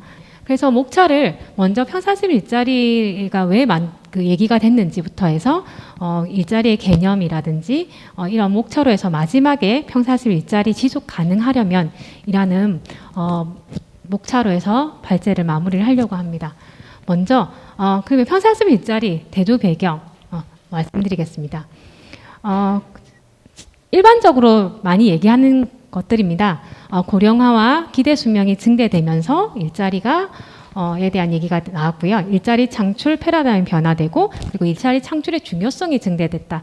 그러니까 자세하게 살펴보면, 먼저 저희가 그 통계청이 발표한 장래 인구 추계를 살펴보시면 아시겠지만, 65세 인구 고령 인구가 20년 기준 807명 16.1%에서 현재 25년 1,045만 명 21.0%로 초고령 사회에 진입했습니다.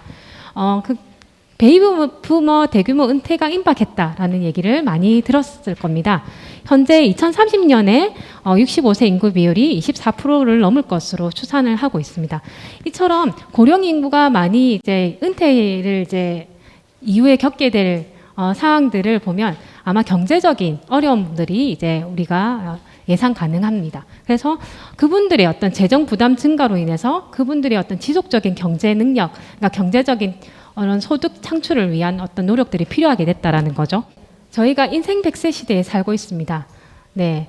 2022년 기준으로 해서 83.5세로 저희가 1970년 62.3세 기준으로 봤을 때 30년 만에 21.2세로 증가하고 했습니다.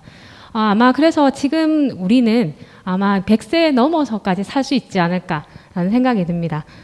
그렇다 보니까 국가 정책이라든지 이런 것들도 많이 바뀌고 있습니다. 앞서서 발표하신 내용들도 보시면 5060 이후의 세대들에 대한 노인 은퇴 중요하게 되고요. 그만큼 은퇴 이후에 이제 저희가 이제 연금을 받는 이 시기에 이 시기가 우리가 경제적 소득 창출이 이제 힘든 시기다 보니까 실제로 이제 그런 정년 연장이라든지 이런 것들을 고려하고 있는 이런 추세입니다.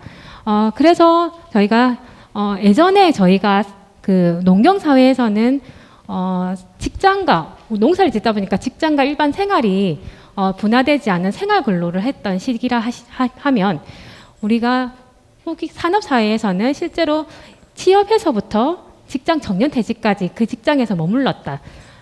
평생 직장의 개념으로 갖고 갔다가 실제 후기 산업 사회에서는 여러 번 이제 직업을 바꾸는 평생 직업의 시기, 그리고 현재는 연령과 생애 단계에 상관없이 생애 일자리가 중요한 이런 시점까지 와 있습니다. 그래서 그만큼 평생 일자리의 중요성이 증대되고 있다라고 이해할 수 있겠습니다. 네, 앞서서도 저희가 말했지만 산업사회부터 지식사회의 시대적 맥락 변화됨에 따라서 저희가 그 교수자 중심의 학습자 중심으로 그리고 학교 교육에서 평생 교육이 중요해지고 있습니다. 그리고 저희가 일자리가 실제로 앞서서는 일자리 개념이 변화됐다면 현재는 일자리 창출되는 이런 패러다임이 변화됐다라고 이해를 할 수 있는데요.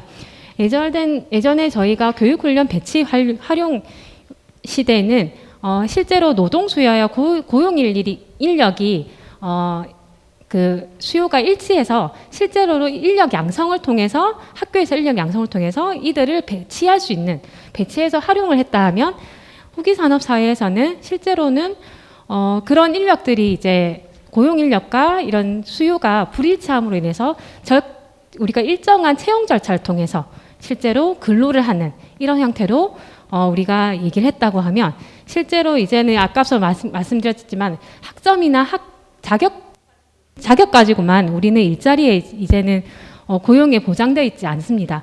그렇다 보니까 그러니까 지속적인 학습을 통해서 채용하고 일자리로 나가는 아니면 우리가 새로운 지식들을 학습을 통해서 새로운 아이템을 개발해서 실제로 학습을 통한 생성과 창업으로 이루어지는 이러한 이제 다양한 이제 일자리 패러미타임이 다원화된 시대로 이제 왔다라고 생각하시면 되겠습니다. 그렇다 보니까 앞서서 여러 가지 우리 얘기하셨지만 학습이 주요한 하나의 중요한 그 요소로 작동하고 있다라고 이해할 수 있겠습니다.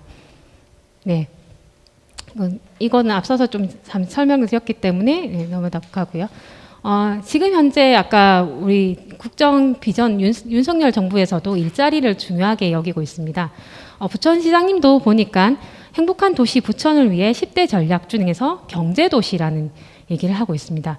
그렇다 보니까 저희는 평생학습에 있어서도 일자리를 중요하게 이제 거론될 수밖에 없는 그만큼 평생학습 일자리 정책이 추진할 필요성이 이제 점점 더 높아지고 있다라고 생각을 할 수 있겠습니다. 네, 그럼 일자리가 우리가 일반적으로 얘기하는 일자리랑 평생학습 일자리가 뭐가 다른지라는 의문이 이제 드실 겁니다. 그래서 일단 그런 개념적인 부분들을 조금 설명을 드리고 정부 일자리 정책과 지자체 일자리 사업 그리고 관계에 대해서 좀 말씀을 드리고자 합니다. 네. 사전적으로 저희가 일자리라고 하면 생계를 꾸려나갈 수 있는 수단으로 쓰였던 일자리를 얘기합니다. 어떤 사람들이 소득을 발생시키는 기업에서는 임금을 지불하고 근로자를 취업시키는 게 일반적으로 우리가 사전적으로 생각하는 일자리라고 한다면 언어적인 의미로 이제 봤을 때 어떤 직급과 공무를 강조하거나 본인의 그 업무적 행위를 의미하는 부분으로도 이제 얘기를 하고 있습니다. 네. 앞서서 저희가 농경사회 때는 생활근로, 산업사회는 평생직장, 후기산업사회는 평생직업, 지식사회는 생일일자리라는 이런 시대적 어떤 상황에 따라서 일자리의 개념이 변화된다라는 것처럼 이런 시대적 맥락을 반영한 관점에서도 일자리를 얘기할 수 있고요. 앞서서 우리가 또 얘기했던 내용 중에서 요새는 단순히 일자리를 경제적인 소득 창출이 아니라 다양한 내가 어떤 가치를 가지고 있느냐에 따라서 일자리를 중요하게 또 생각하는 부분이 있습니다. 그래서 목적 및 가치를 반영한 관점은 개인이나 조직, 사회 차원에서 이런 직업적인 일자리가 어떤 영향을 줄 수 있느냐라는 부분에서 바라볼 수 있다. 그래서 개인적 차원에서는 내가 단순히 소득 창출뿐만 아니라 내가 자아 실현이라든지 내가 사회 참여라든지 이런 부분들과 관련된 실천으로서의 관점으로 볼 수 있을 것 같고요. 조직적 차원에서는 필요 인력을 충원하는 관점으로도 이해할 수 있겠습니다. 사회적 차원에서는 사회 참여 기회를 제공함으로써 실제적으로 그분들의 어떤 고독이나 무의 등과 같은 이런 문제 해결 부분에서도 실천할 수 있는 부분에서 이런 일자리의 개념은 4가지 관점으로 얘기를 할 수 있을 것 같습니다. 그러면 정부의 일자리 정책에는 어떤 것들이 있는지를 좀 살펴보면요.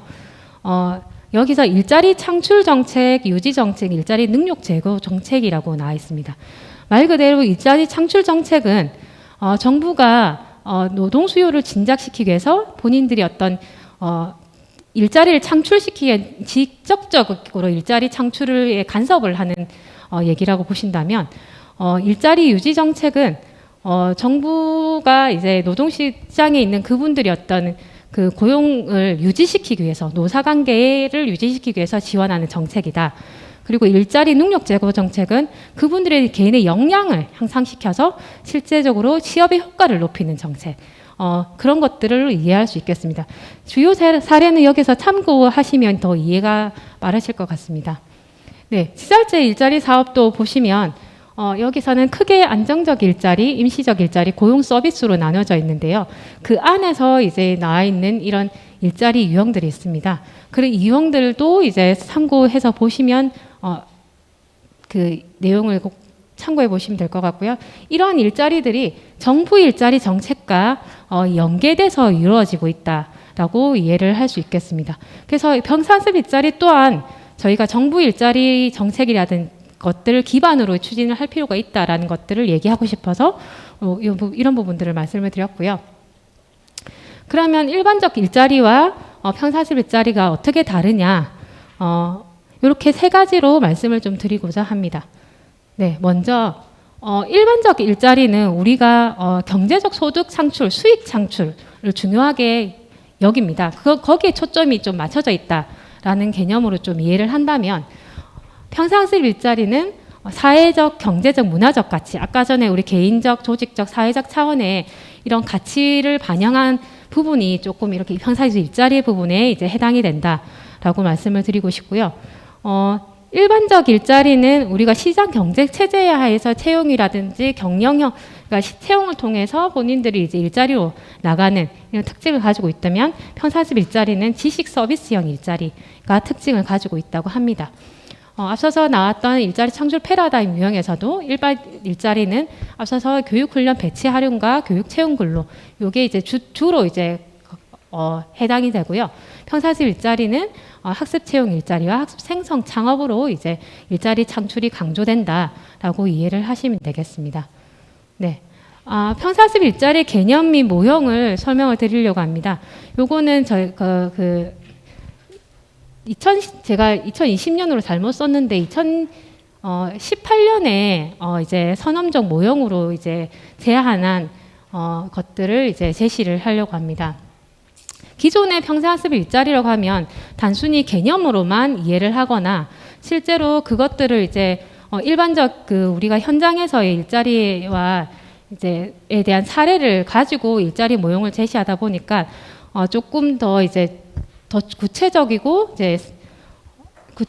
이제 보완 그런 것들 보완해서 제시한 이 평사습 일자리 개념을 제시하는 게 좋을 것 같아서 이제 일자리 모형을 말씀드리려고 하고요.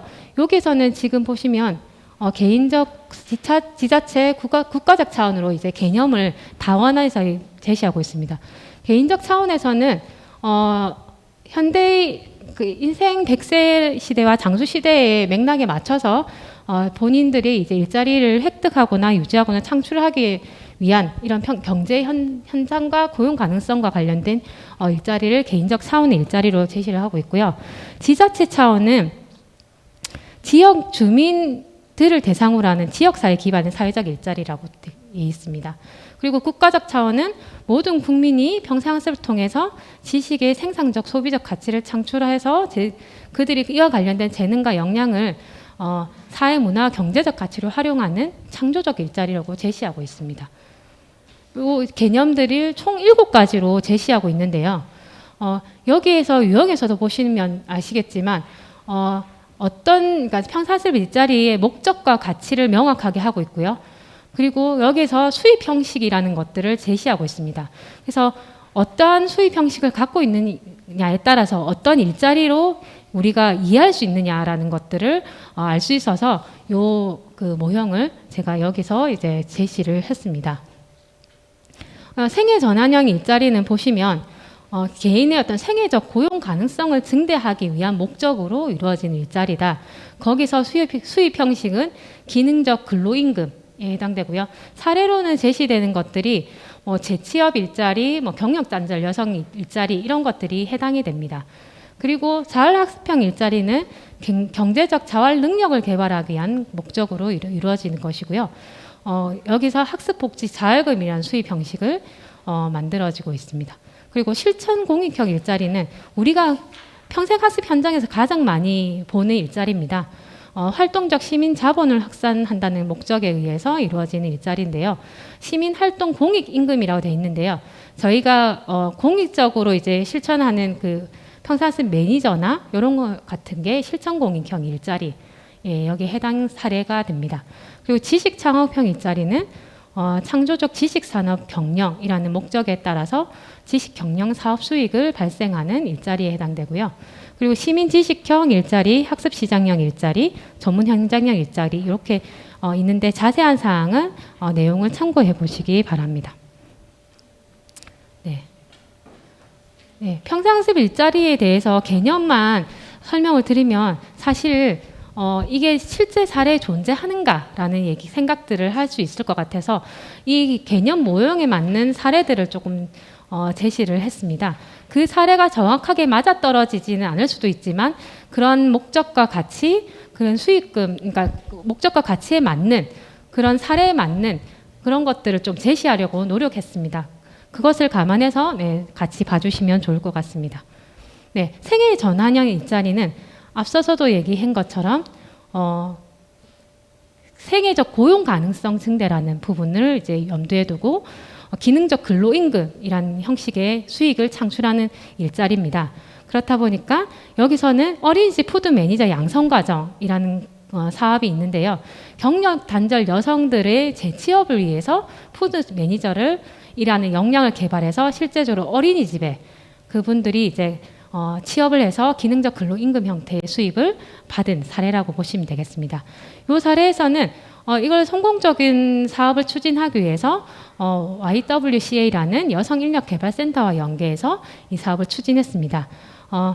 그리고 이제 이 사업의 어떤 절차를 단계적으로 좀 세분화해서 실제적으로 추진 과정을 촘촘히 챙겨 나갔다. 그래서 이제 그런 부분에서 기간 연계나 사업 단계별 전략을 구상해서 좋은 성과가 창출할 수 있었지 않았나라는 생각을 했습니다. 그리고 희망 손수레 사업입니다. 이건 자활학습형 일자리 사례로 제시를 했는데요.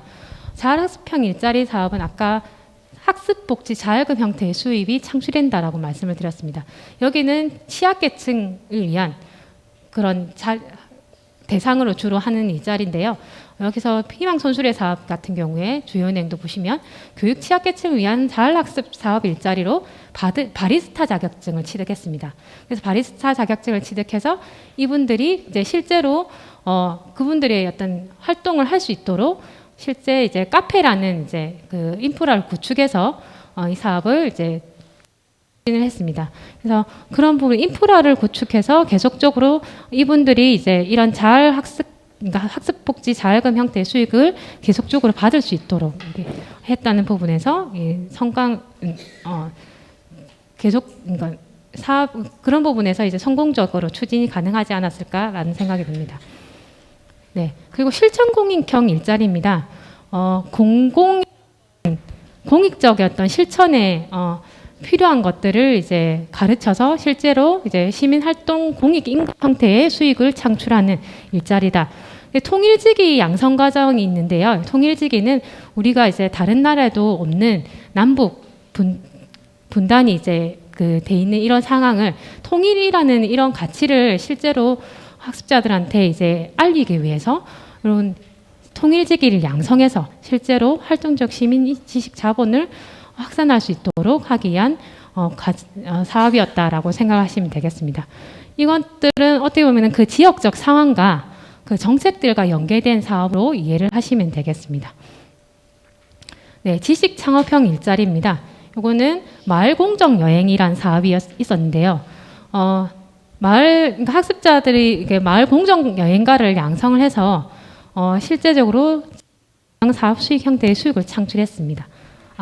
네, 마을 만들기 통해서 이 기존에 있었던 네트워킹을 활용해서 실제로 이제 마을의 자립 모델을 발굴하고 중간에 인큐베이팅 과정들을 거쳐서 사업을 성공적으로 수행했습니다. 네, 시민지식형 일자리입니다. 우리 동네 지식강사 양성 과정인데요. 요거는 전문적인 지식을 갖춘 시민들을 대상으로 해서 우리 동네 지식강사를 양성해서 실제로 시민 지식을 촉진하고 배달 가까인 사회적 강사 수입료를 창출했다라는 부분입니다. 네, 조금 빨리 진행을 하도록 하겠습니다. 네, 학습 시장형 일자리는 앞서서 우리 동네 지식 강사랑 다른 부분은 요거는 일반 강사, 전문 강사를 대상으로 해서 성희롱 예방 교육을 해서 실제 전문 강사로서 활동을 할 수 있도록 했다라는 부분에서 전문 강사 수입금 형태의 수익을 창출했다라는 부분이고요.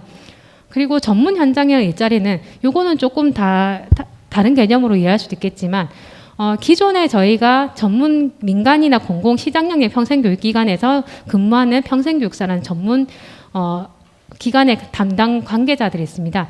이분들의 어떤 계속적인 학습을 통해서 본인들이 어떤 고용을 유지하는 데 조금이라도 도움이 되는 이런 연수의 형태의 어떤 전문 현장의 일자리도 이제 여기에 이제 해당이 된다라고 보시면 되겠습니다. 그래서 이러한 사례들이 있었고요. 이러한 사례들을 봤을 때 어떤 시사점을 도출할 수 있을지는 뒤에서 말씀을 드리도록 하겠습니다. 평생학습 일자리 지속 가능하려면 앞서서 저희가 말씀드린 것처럼 첫 번째 포괄적 정책을 추진할 필요가 있다라고 했습니다. 왜냐하면 저희가 앞서서 정부 일자리 정책 중에서 일자리 창출, 유지, 능력 제고 정책 이렇게 세 가지가 있었습니다. 근데 저희가 평생학습 일자리든 현장의 우리 일자리를 보면 창출에 많이 초점을 맞춰서 하고 있습니다. 평생학습 일자리를 창출하고자만 노력을 하지 실제로 그들의 일자리를 유지하거나 능력을 제고하기 위한 정책들은 사실은 많이 빠져 있다. 그래서 실제로 우리가 평생학습 일자리를 지속 가능하게 하려면 이 세 가지를 정책을 함께 추진하는 게 필요하다라는 생각을 하고 있고요. 그리고 다양한 자원을 연계해야 된다. 앞서서도 저희가 다양한 지역 기관들과 연계하고 실제로 그 지역의 어떤 정책들과 연계하고 이렇게 하면서 성공적인 학습 일자리를 유지할 수 있었던 것처럼 다양한 자원들을 연계할 필요가 있고 국가 및 지자체 함께 정책을 연계할 필요가 있다라는 것을 얘기하고 싶습니다. 그리고 트랙별 전략을 추진해야 된다. 우리가 하나를 평생학습 일자리를 할 때 있어서 그 일자리가 앞서서 7가지 유형이 하나하나씩 사례가 나올 수도 있고요. 그 사례 중에서 파급해서 일자리가 나올 수도 있을 것 같습니다. 예를 들면 실전 공익형 일자리에서 전문 현장형 일자리로 넘어갈 수도 있을 것 같습니다. 예를 들면 환경 해설가를 양성해서 운영했다가 환경 전문가로 이렇게 변화될 수 있기 때문에 그런 파급할 수 있는 일자리의 어떤 전략과 그리고 실제로 일자리가 지속적으로 이제 하나의 우리가 전략으로 지속적으로 추진하는 것도 이제 필요하다라는 부분을 얘기하는 거고요. 그리고 예산을 우리가 평생학습 일자리를 창출은 항상 예산이라든지 이런 것들은 이제 그래서 예산 확대 및 지속적으로 예산 확보를 하는 게 중요하다라는 것을 얘기하고요. 그리고 개념 모형 활용 및 조사라고 돼 있습니다. 앞서서 우리가 개념이라든지 모형을 말씀드렸는데 실제로 이걸 활용할 수 있을까라고 생각을 할 수 있지만 이러한 개념들을 가지고 현장에서 다양한 평생학습 일자리가 어떻게 이루어지고 있고 그런 일자리들이 현재 우리가 이런 것들을 하기 위해서는 어떻게 해야 되는지를 잘 알기 위해서는 실제로 개념을 활용해서 모형을 활용해서 조사를 하면 실제로 나중에 향후에 우리가 이게 기본 바탕이 돼서 정책 수립에 유용한 어떤 활용 자료로도 활용이 가능할 것 같아서 이렇게 6가지로 제시했습니다. 그러면 저는 여기까지 마치고요. 네, 지금까지 들어주셔서 감사합니다.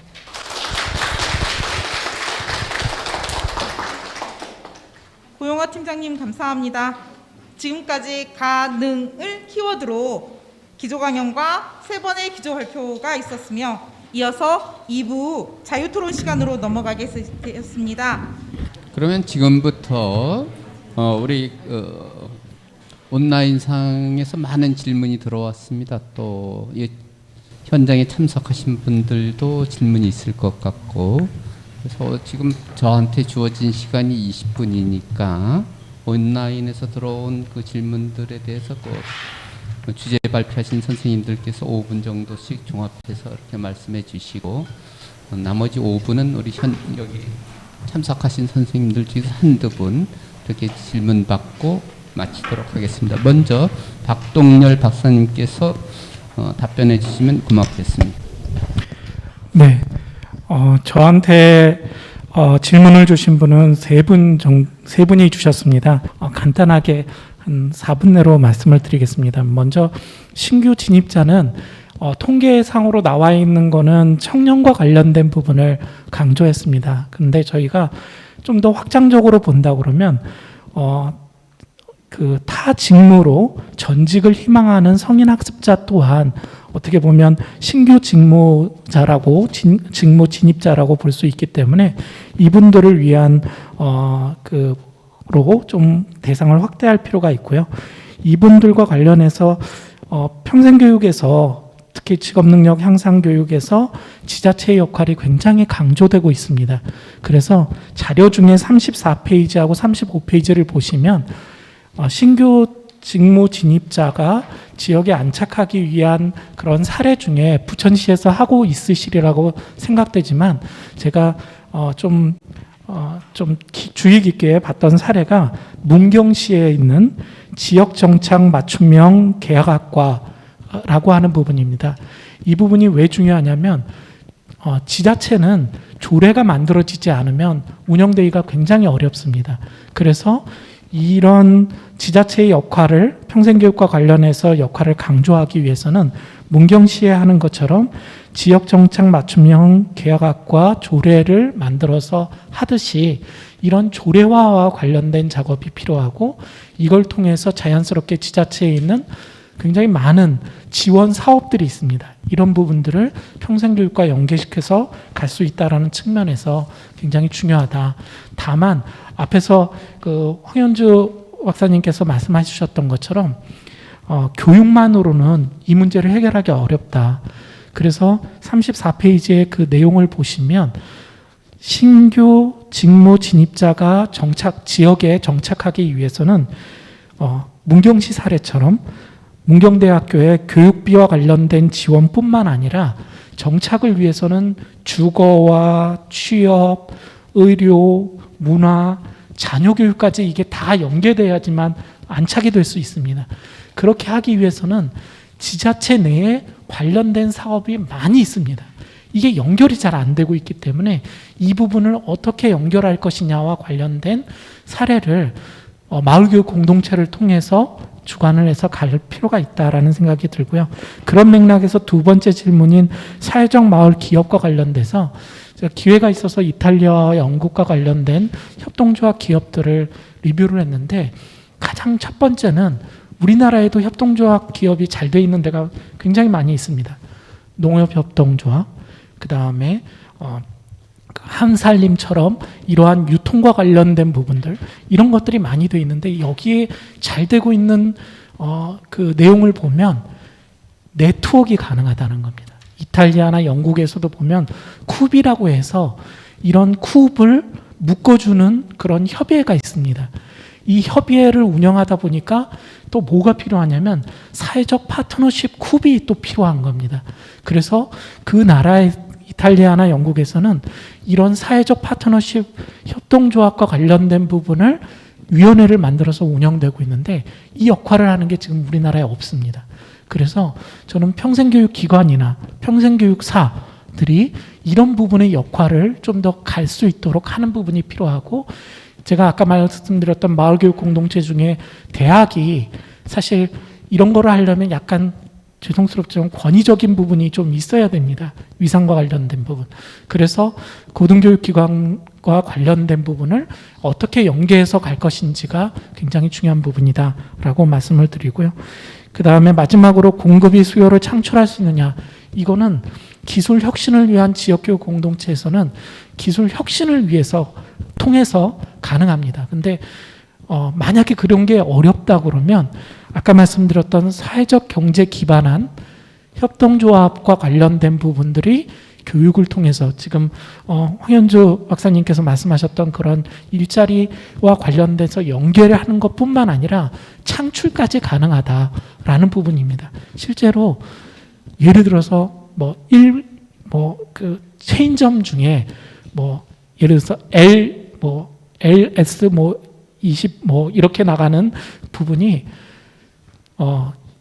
좀 오지나 아니면 들어가기 어려운 수익을 내기 어려운 데는 들어가기가 어렵습니다.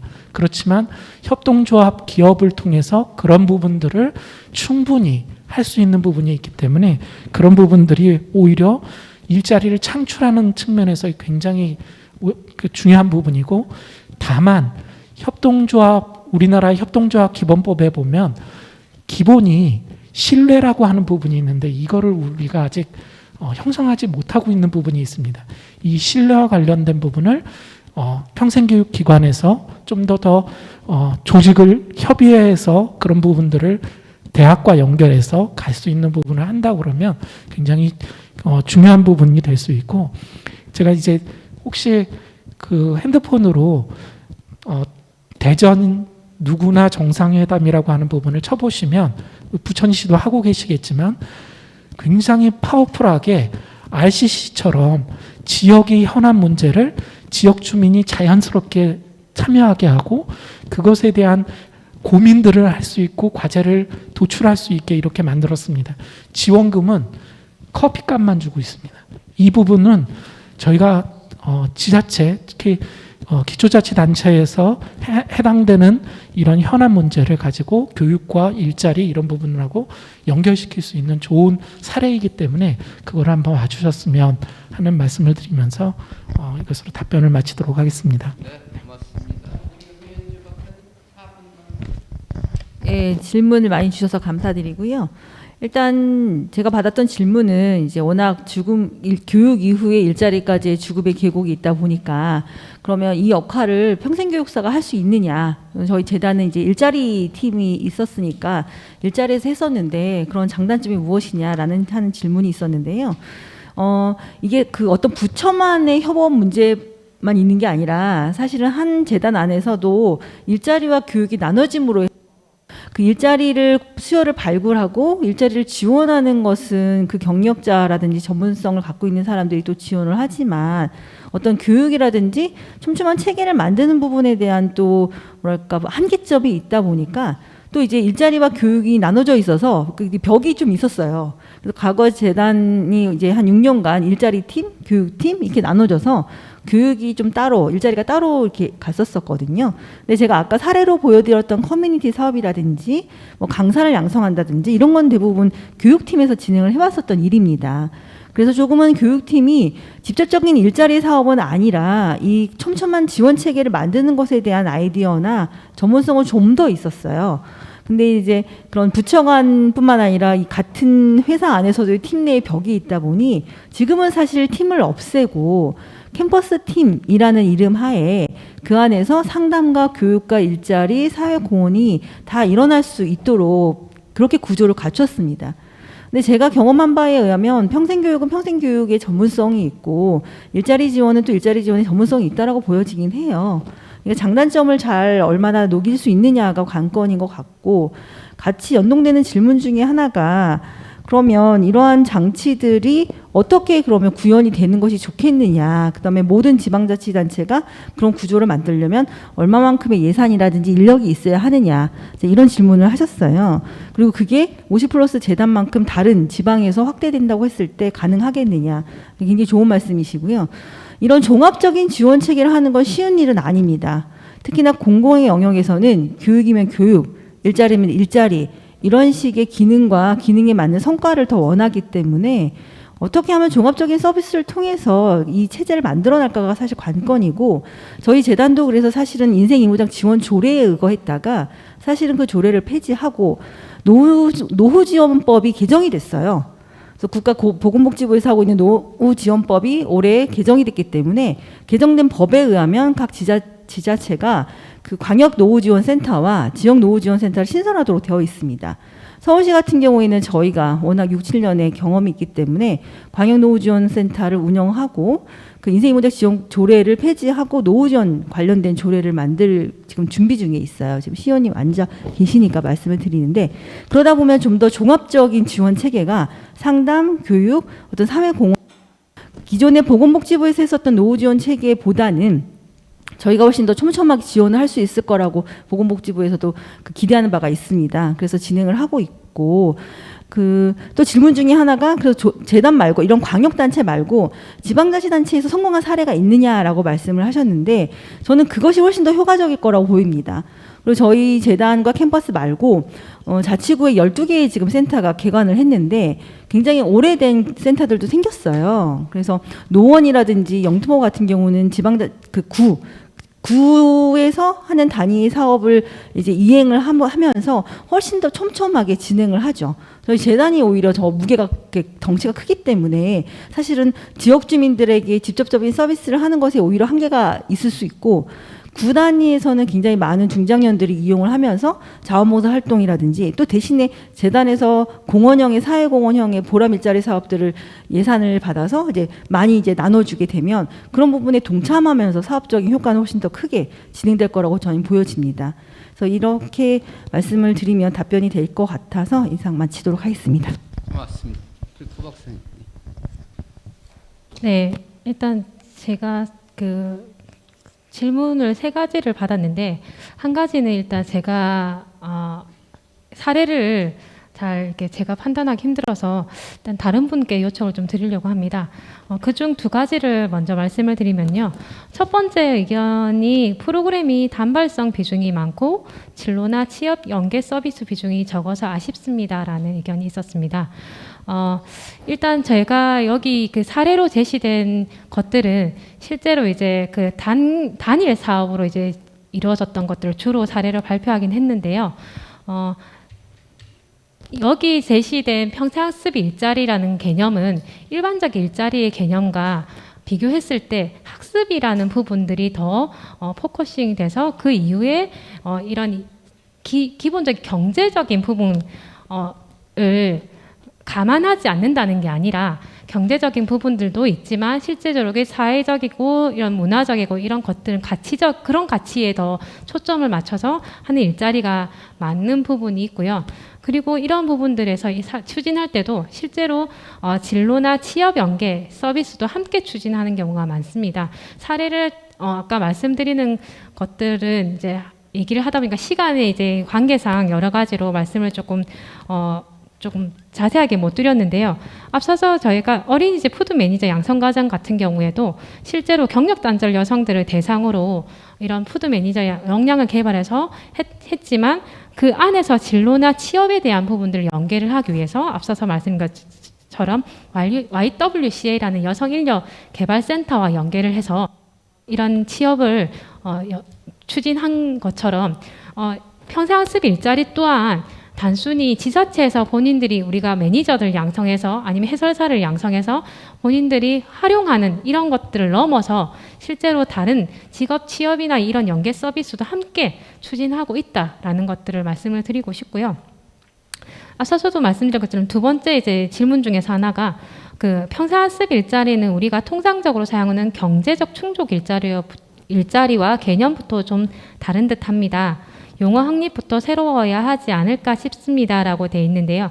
앞서서도 말씀드린 것처럼 일자리가 우리 평생학습 일자리라 하면 어쨌든 기존의 일자리랑은 어떻게 다릅니까라는 얘기를 많이 하기 때문에 일반적 일자리랑 평생학습 일자리로 구분해서 설명을 드렸고요. 평생학습 일자리 또한 경제적인 부분을 무시할 수 없다. 근데 우리가 이제 평생 동안 아까 인생 100세 시대에 우리가 많이 이제 정년퇴직 이후에 어떤 일자리를 찾는다면 내가 예전에는 정말 돈을 많이 벌기 위해서 일이 했다 하면 지금은 내가 원하는 것들 재밌게 할 수 있는 걸로 소득이 적더라도 내가 이런 부분들에 일을 하고 싶다라는 이런 생각들을 하게 됩니다. 그렇다 보니까 실제로 경제적인 충족 일자리보다는 사회적이나 경제적 그러니까 사회적 가치 이런 부분들 개인적인 자아실현 이런 것들로 많이 연계된 부분이 있다. 그래서 그런 부분하고는 조금 다르게 느껴지지만 실제로 이 부분하고도 아예 다를 수는 없다라는 것들을 말씀을 드리고 싶습니다. 세 번째는 황윤주 팀장님께 제가 네, 넘기도록 하겠습니다. 네, 질문이 정확하게 파악이 되기가 좀 어려운데요. 지역 평생교육 체계 안에서 직업교육이 협업하여 진행한 사례가 있나요? 라고 물어보셨는데 이분께서는 평생학습적 일자리나 협동조합, 사회적 기업 창업 사례 제외하고라고 말씀을 하셨어요. 그래서 그 질문이 지가 뭘까라고 고민을 해봤을 때 제가 몇 가지 이제 떠오르는 게 이 중장년들 중에서도 그 IT 쪽 기술로 직업교육이라고 말을 하기는 좀 어렵지만 뭐 컴퓨터 강사 양성과정, 그다음에 중장년 세대 중에서도 그러니까 여성들한테도 컴퓨터 강사 양성과정이라는 직업교육 훈련이 있습니다. 그럼 그 훈련을 뭐 어떤 재취업이라든지 사회적 기업 이런 거 말고도 지역사회 내에서 또 그 안에 다양한 단체들이 또 있을 수 있거든요. 그러면 그 단체들하고 연결을 해가지고 이제 강사 활동을 진행하게 되는 부분들이 있죠. 특히나 저희가 이번에 이제 제가 사례로 여기 썼지만 디지털 세대 이음당 같은 부분들도 사실은 서울시 평생교육진흥원이나 저희 디지털 재단에서 교육 직업 훈련을 하고 그다음 지역 사회에 또 한국정보진흥원에서 하고 있는 디지털 동네 배움터, 디지털 배움터가 있어요. 그럼 디지털 배움터에서도 그런 강사를 모집을 하니까 저희 재단이랑 그럼 협업을 하거나 평생교육진흥원이랑도 협업을 해서 교육과정을 만들자. 그러면 우리가 디지털 강사로서 이제 뭐 채용을 하거나 이런 부분들을 협업해서 진행을 하자라고 했었던 사례들이 있고 또 다문화 여성들이나 이주 노동자들을 대상으로 해서 그분들을 코칭하는 양성과정 같은 것들을 이걸 직업교육이라고 말하기는 좀 어려울 수 있어요. 그런데 제가 경험한 바에 의하면 이제 이주 가족 여성들의 집안의 자녀들이 이제 수학이라든지 이런 부분들도 잘 못하는 부분들이 있는데 그것뿐만 아니라 저희가 들었었던 욕구는 이주해 오신 여성분들이 기초 학력이 이제 우리나라에서 초등 중등까지는 땄는데 고등을 하고 싶어하는 욕구가 있는 거예요. 그럼 그분들을 위해서 그분들을 가르칠 사람들을 저희가 모아서 교육을 실시를 해서 이주 노동자 협회라든지 가족 협회가 지역에 있었어요. 은평구에. 그럼 거기 이주자 협회랑 연결을 해서 이어줘서 그분들이 실질적으로 그 여성분들을 가르쳐서 고등 시험을 합격할 수 있게끔 도와줬던 사례가 있습니다.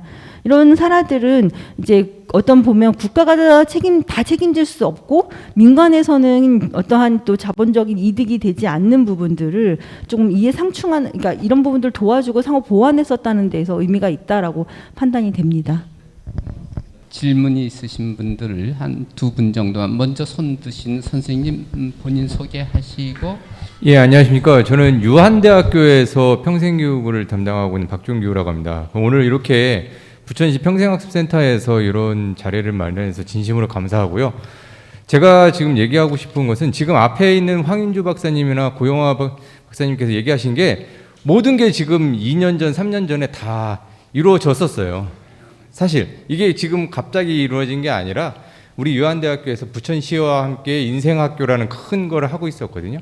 인생학교에서 지금 한 지가 몇 년 정도 되었습니다. 근데 요게 왜 지금 사례가 안 이루어졌냐면은 지금 여기 모든 게 담당자분들이 다 공감하실 건데요. 결론은 돈입니다. 이게 솔직히 우리 유한대학교 예를 들어서 이 수업을 지금 마쳤어요. 그러면 제가 아까 황인주 박사님한테 질문하고 싶었던 게 뭐였냐면요. 그럼 어느 선까지 우리가 지원을 해줘야 되느냐, 이분들한테. 우리 부천시에서 최근 들어서 핸드메이드라고 해서 이제 가족공예를 해서 교육을 다 끝냈어요. 그러면 이분들이 다음에 이제 창업을 하셨거든요. 그럼 이분들에 대해서 어느 선까지 이 기관에서 담당을 해야 되느냐.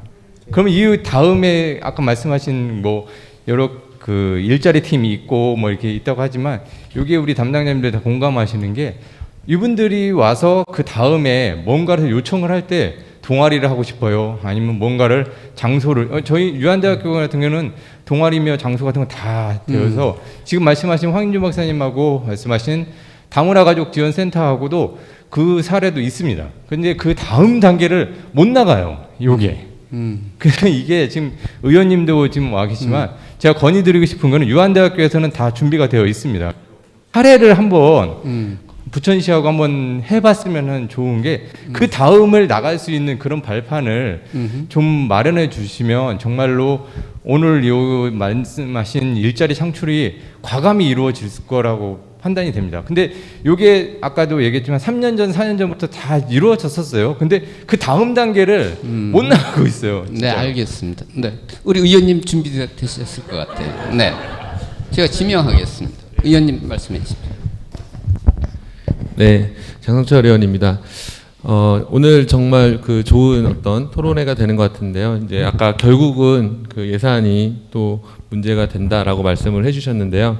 사실 이제 일달이라는 것이 예산을 사실 상회할 정도로 어떤 사회적 생산성을 만들어내야 된다라고 이제 저는 보고 있고요. 그리고 그런 것들이 실질적인 이제 역할을 할 수 있는 부분으로 계속적으로 이제 평생교육 학습이 이루어져야 된다라고 보고 있습니다. 결국에는 이런 선순환 구조가 이루어지려면 어떤 그 참여하는 사람들의 어떤 전문가 그룹들이 역량이 점점 좀 더 높아져야 될 것이고요. 이런 토론회도 더 자주 있어야 될 것이고, 또 저처럼 이제 그 시의 어떤 정책이나 방향을 같이 가져가야 될 어떤 의원들도 이런 데 자주 와서 그런 중요성이라든지 또 여기 계신 분들이 모두 이제 바라는 그런 방향으로 같이 나아갈 수 있도록 정책도 만들어가야 된다고 생각을 하고 있습니다. 말씀하셨던 부분들 잘 제가 듣고 정책에 반영할 수 있도록 최대한 노력하도록 하겠습니다. 네, 감사합니다. 네, 고맙습니다. 박수 부탁드리겠습니다. 지금 마무리해달라는 사인이 들어왔기 때문에 의원님의 말씀으로 마무리를 하고, 저한테 들어온 질문은 평생학습관이 직면한 도전 한 가지를 말씀해달라고 하는데, 제가 보기에는 여기에서도 부천시로 대표되는 국가, 학원으로 대표되는 시장, 또 시민사회 간의 거버넌스 협치가 난 엄청 필요하다고 봐요. 갈수록 지금까지는 일반 보통교육으로 해당되는 정말로 유명한 게리 베커의 그 휴먼 캐피털에서는 제너럴 트레이닝, 우리는 일반적인 것만 했으면 됐어요. 문해교육이나 초중등 교육에 해당되는. 그런데 갈수록 맞춤형 직업교육까지 해달라 그러니까 그분이 말하는 스페시픽 트레이닝, 그것까지 해달라 그러다 보니까 누구와 충돌이 일어난다고? 직업교육 훈련을 담당하던 학원. 야, 그것까지 너희들이 해먹으면 우리는 뭐 해먹고 살라고. 그런 점에서 볼 때는 가장 큰 직면한 도전은 시청이 해야 할 일, 시민사회가 해야 할 일, 학원으로 대표되는 시장이 해야 할 일. 그런 점에서 우리 의원님께서 예산 확보뿐만 아니라 거버넌스도 이렇게 좀 조정해주는 역할을 하면은 저한테 질의한 분에 대한 답변이 될 것으로 알고 마이크를 우리 소장님께 넘기도록 하겠습니다. 감사합니다. 이상 모든 행사를 마치도록 하겠습니다. 이 자리에 참석해주신 모든 분들 진심으로 감사드리고, 끝까지 시청해주신 전국의 평생학습 관계자 여러분 진심으로 다시 한번 감사드립니다.